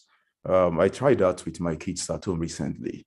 I bought a computer for my girl, who is about 6 years old. And I realized that coding wasn't attractive to her. She just left it and, went somewhere else. I didn't force her. But there is another among them who is a 9-year-old. I realized that 9-year-old is used with putting things together to make something happen. You can just put some paper together to make a flying bird, put it together to make, something that looks like an engineering work. So what I just did was to purchase an Arduino kit, and then I gave him some videos that teaches how to put those things together, to light a bulb, to roll something, to drive a rotor and things like that. And my wife asked me that, what is that video that he's watching? He's not leaving that screen. He is stuck to that screen. Every night, once he arrives from school, he goes back there by himself without the assistance of anyone. So that's helped me to understand that we need to find some basic way that can be visualized for the kids as well, something they can relate with, something that is less imaginary, that they can get involved in, tends to get their attention somehow. The moment you can spark the attention, this particular one that I'm mentioning right now, he has begun to learn coding by himself without my assistant, just because he realized that coding can make him get better with the Arduino. Now he wants to learn coding. But if I had started with coding, he would have been discouraged. Now, the other part of getting tech, experts, professionals to train kids, hey, that would be a lot. That would be a lot. Because, except if those the training of those kids can fund the lifestyle of those experts. Fund, you hit that word, exactly. Yeah, that is just it. Living what is giving them, the sources that is really powering them is usually so hard. But one thing that a way they can be a blessing is this. Not making them a permanent instructor, but coming once in a while and giving the kids some kind of excitement that they are meeting, someone, that is so popular, so big, and that's what's brought him this far. We make the kids also want to be like him. So what makes him what he is? Oh, this is what makes him what he is. Now we want to learn. Amazing. So in that way, they could be. So having them on a part-time is not a bad thing. Of course, not a full-time. Well, I would like to meet your 9-year-old son. I don't know, will I call it an unofficial request to have him at our next BRACE conference. BRACE conference is a conference for kids and teenagers who are doing well in the field of tech. So this is my unofficial request to have him at the BRACE conference to speak with other kids. I hope my request is accepted, sir. Oh, I guess we lost him from the meeting. Okay, so Miss Silva is raising her hand and Dr. Chukwuemeka again. So let's have Miss Silva, please, your question. Thank you very much. It was a very interesting conference for me. And what the doctor just said is what my question was all really centered about. Using technology, because I know the importance. I know what it does to me as a person. In fact, I like to learn like a child. That's the kind of person I am. So if it's not interesting, I'm not interested. So that's the question I was asking. How can we infuse this technology in the teaching and learning space so that it becomes fun, it becomes interesting, it becomes creative for them to want to learn without that push? And if you notice what Dr. Aderinto said, it was because it was about the game aspect of it, the visual aspect of it, the video aspect of it, It gives them this feel. It makes them feel as if they are actually having fun without them knowing that they are learning. You can go on. I always use this in my classroom too. If I notice that they are very uninterested, I pick up a cartoon. I know all kids love cartoon. So I just pick up one of the cartoons. I use that cartoon. I use it to enter them. I start to use the cartoon to even teach the concept. I've gotten their attention. And before you know what's happening, we start to talk about the topic. And that same topic, we start to bring out the facts from the cartoon. And the next time, when I enter the classroom, they start to relate the last episode they watched with me. And that sets the ball rolling. So that is why I was really, really interested. I want to know how I, as a person, I don't really know anything about technology. I'm just interested. I'm just one interested learner. Yes. So how can I add the two together? How make May I know the age range of your students? May I know the age range of your kids, of your students? I take different categories. I've taken nursery, I've taken primary. Right now, I'm even taking secondary schools, So, I try to also take some teachers in my own little space, how to use simple graphics to make teaching fun for them. So I am always interested to know what I can learn. All right, to know more about technology and using it with education. Thank you so much, Ma. So, all right, so that's me to just answer a bit of it. Mr. Aderinto is back. So I'd like to say that there are lots of visual block-based programming languages. We have Scratch, we have Code.org, MIT App Inventor. They are primarily for kids. These are visual based. So what this programming language does is that it gives them immediate gratification. They have fun. They are creating cartoons, creating stories, animations, and then they are learning programming concepts. So they learn about loop, they learn about sequencing, they learn algorithm and flowcharts right with that, and they're building, oh, mommy, see my game. So parents will come and tell us that my child is just building games. I don't think they're learning it. I'm like, you don't even imagine the host of programming concept these kids put together to have all this happen. So we have visual based programming languages, and at Rubis Technologies, we train kids virtual session. We also train teachers. We go to schools to train teachers.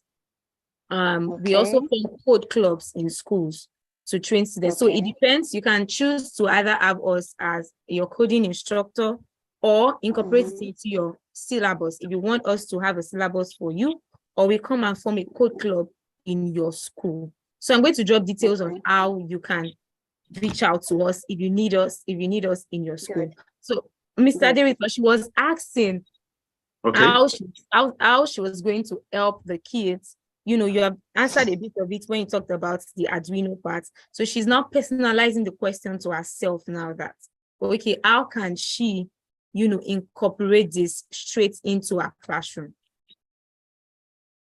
A group of students now, not just an individual student. How can she incorporate this for our students? Okay, great. For schools that have made the same request like she did to SQI in the past, we realized that the first thing would be for our classrooms needs to be upgraded. You know, exactly. Needs to come around. Not those classrooms where, you know, you think our power is not necessary. Classrooms should have a good screen and a good sound system, with good lighting.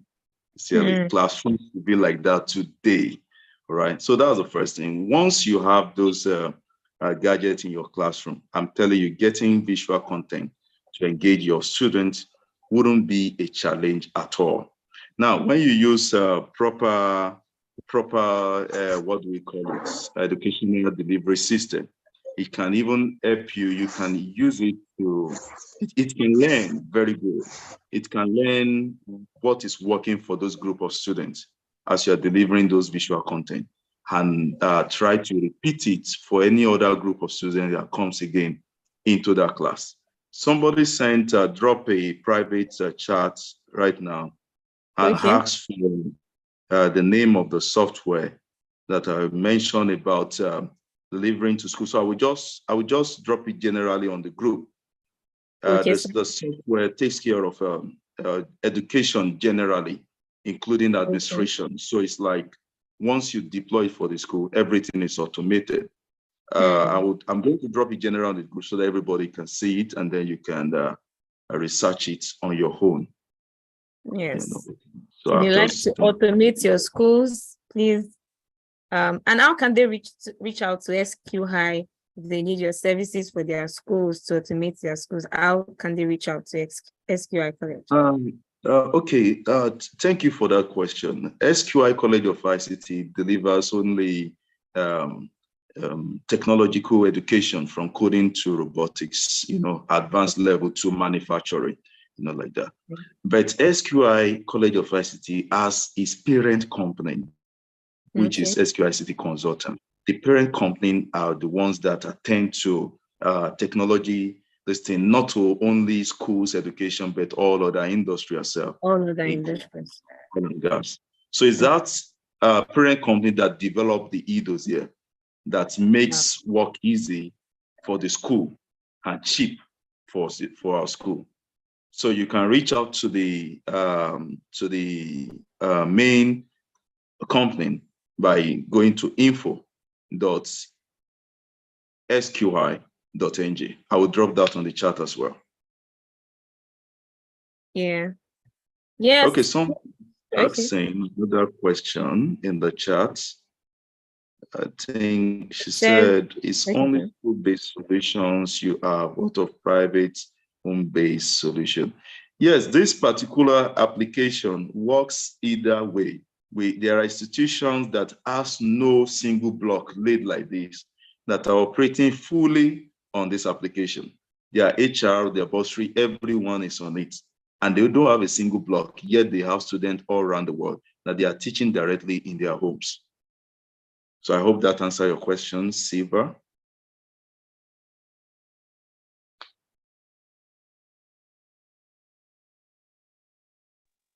Yes, it does. Yes, yes. Thank you so much. Thank you.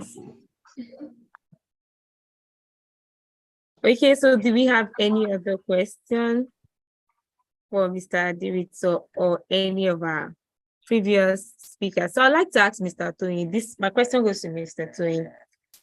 This is to parents who still believe that exposing their kids to technology is too early.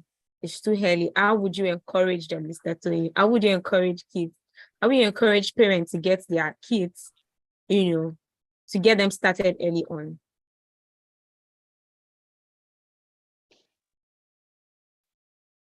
Okay, Mr. Tony, are you there? You are muted in case you're trying to speak.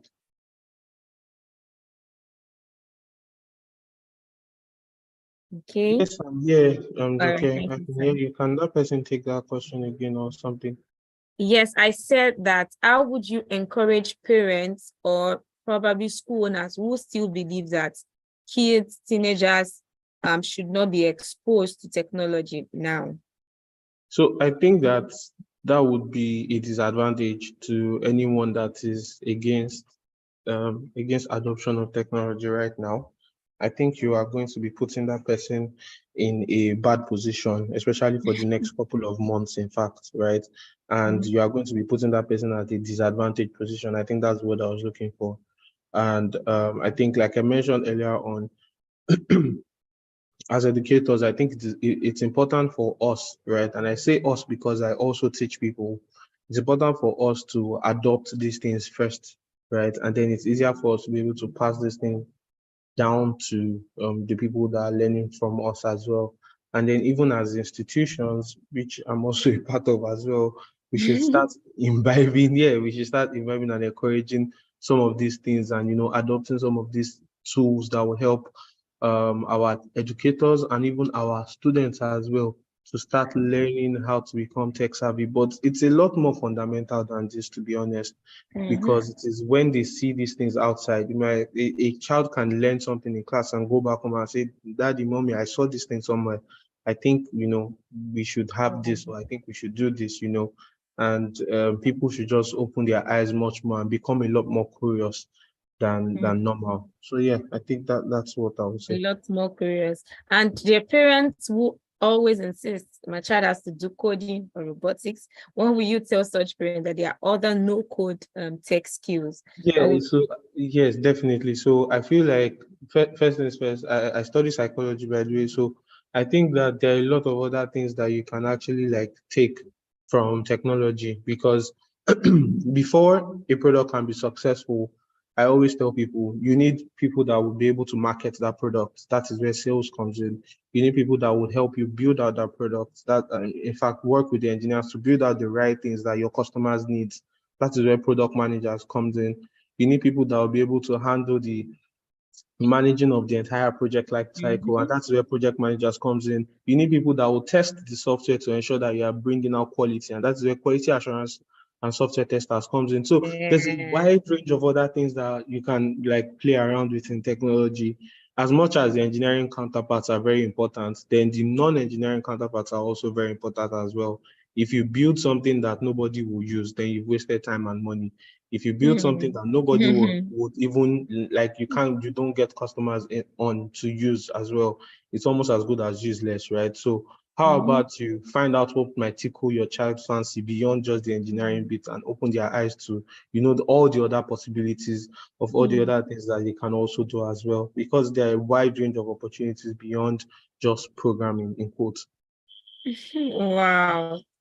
Tickle their fancy is such a big word, right? So there are kids who will do it with product management, project design, UI, UX design. So please don't limit it. Tech is not all about coding. Please, let's explore, let's innovate.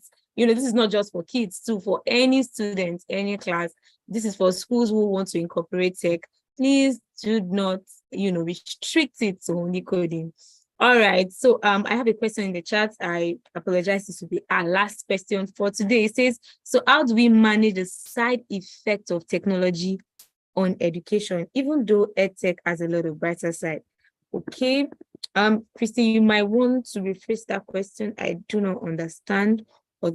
someone else understand that question? The side effect. How do we manage the side effects of technology? Okay, are you saying there are downsides of technology on education? Or maybe I asked Mr. Aderito, are there downsides of technology? I think she means the disadvantages. Yeah, I think she okay. means the disadvantages. So what would that be? What would that be, Mr. Aderito? Okay. Like security, online safety, the tendency of them going to sites that are not supposed to be looked into without parental supervision and all that. I think that's what she's trying to say, which I think is the concern of many parents. That's why they don't really want their children to go like that, except they have all these things in place. So what are you people doing as well to put the security aspect of it in place so that parents can buy into the idea of allowing them? I think that's what she's trying to say. Thank you, Ms. Silva. All right, so just permit me to answer that question because I hear a lot of that question a lot. Whenever I'm at speaking events, I hear teachers, parents give their concerns about the reason they haven't enrolled their kids yet for coding or expose them to tech devices. And this has always been my answer. So my answer to them had always been that whether we like it or not, this is for those that go to the far extreme side as to, total withdrawal of tech devices, no technology in classrooms, no phones, no laptops. I always tell them that whether you like it or not, if you give your kids no exposure to this, they're going to get it outside. Because where is this point? Where's that point, or where are they going to get to? They won't have to interact with technology. So if you continue to hide it from them, it's not going to help them. If you stop them from being at the forefront of this, it's not good. You're making it worse because that's when the kids are curious. Why is mommy and daddy hiding this thing from me? I mean, my friend brings phone to school. They tell me about all that they do on screen. Why don't I have access to this? So that is when they start pushing, and then, they get questions, they get answers to their questions from the wrong places. So how do we solve this? My answer has always been, let's make your kids technological producers, not just consumers. So what you do is that you divert their attention. Okay, these are games, right? This game was built by so and so, but do you realize that you can build your own games too?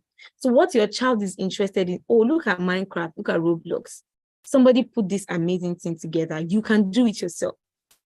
You can do it yourself when you start coding. And by the time you get them on that journey, I bet they are too, concentrated on what they are doing than to get distracted, because at that point they're like, oh, I can make this, I can actually make this happen. That gets their interest. Of course, that does not remove parental guidance. So we have a lot of parental guidance, put on many softwares online, and we have YouTube Kids. We have a lot of, even when you have an email for them, they can't download anything without your permission. So you still have the control, right?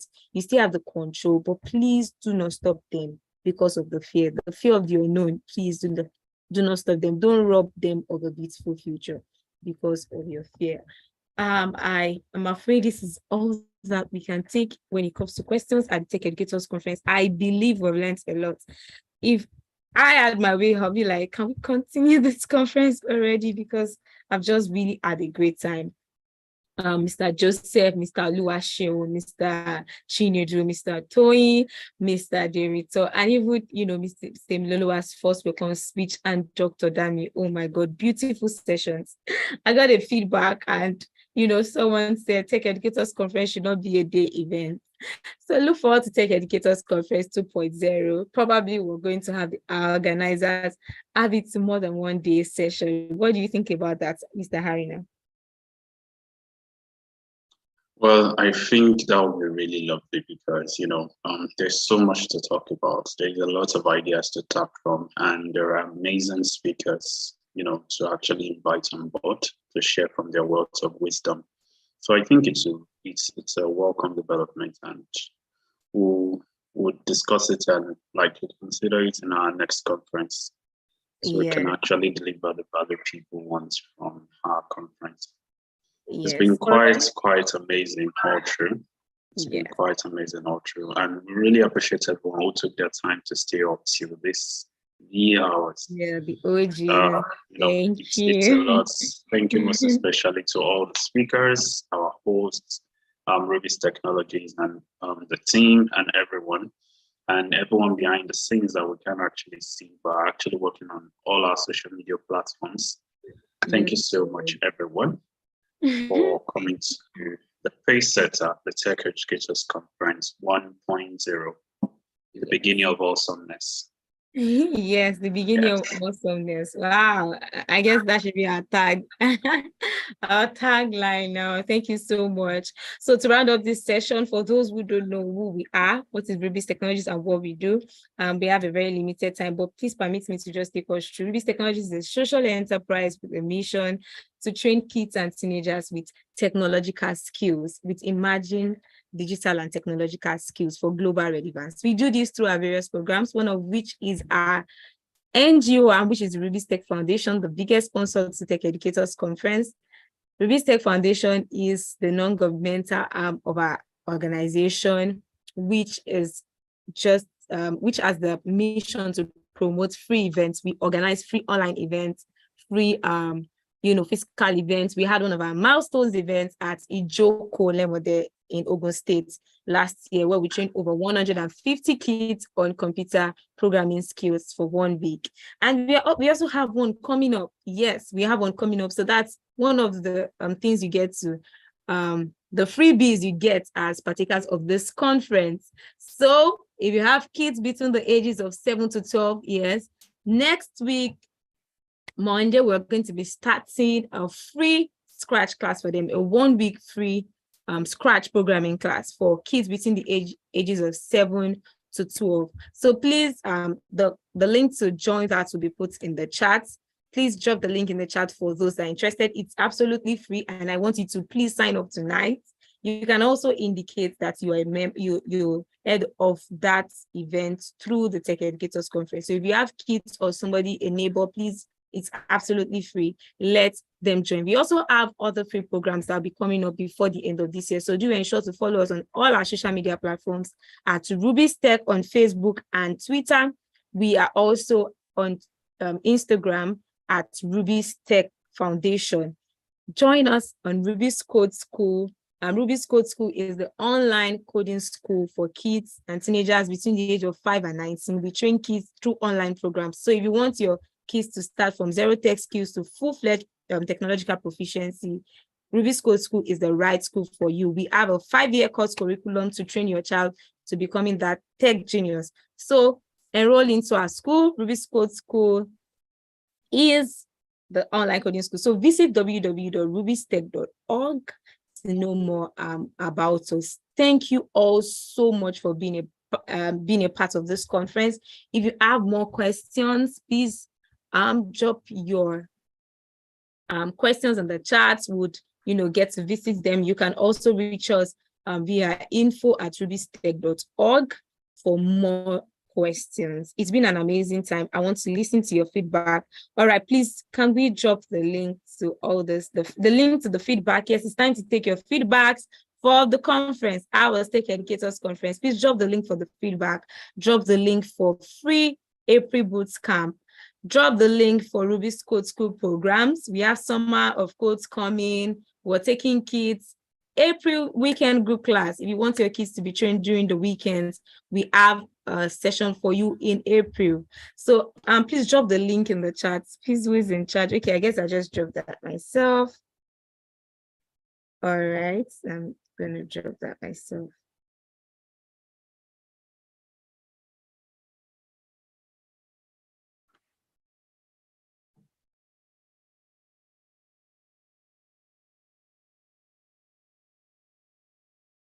And to all our Muslim brothers and sisters who stayed even, had to start their fast and, just to be at Tech Educators Conference, they are the OGs. Thank you so much. Please kindly drop all the links in the chat. I hope the people on YouTube also have access to these links.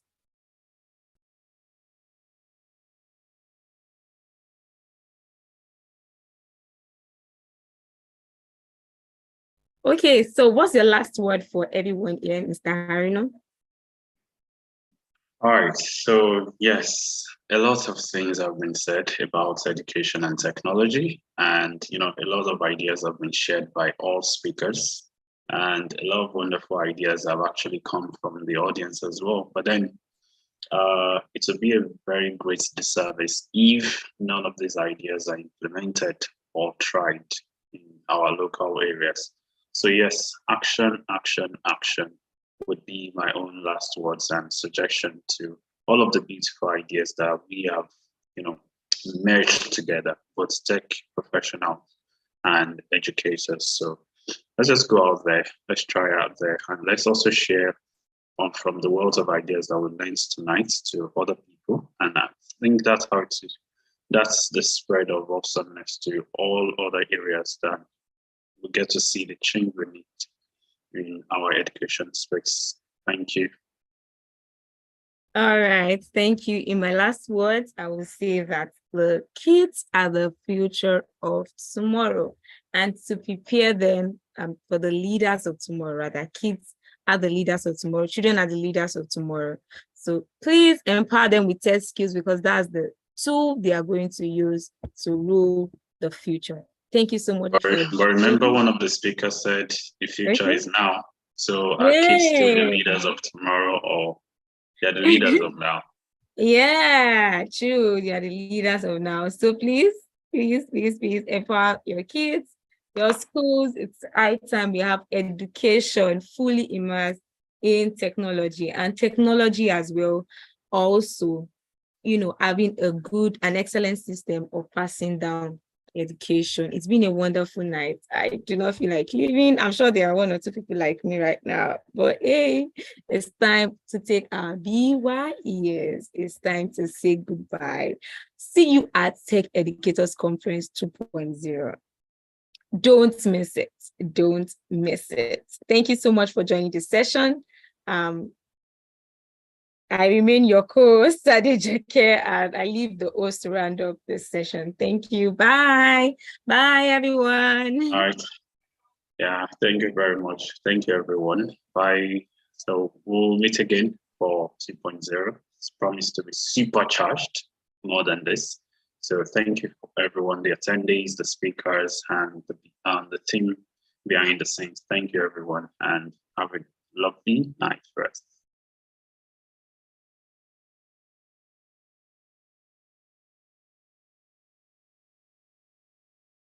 Please do not forget to fill in your feedback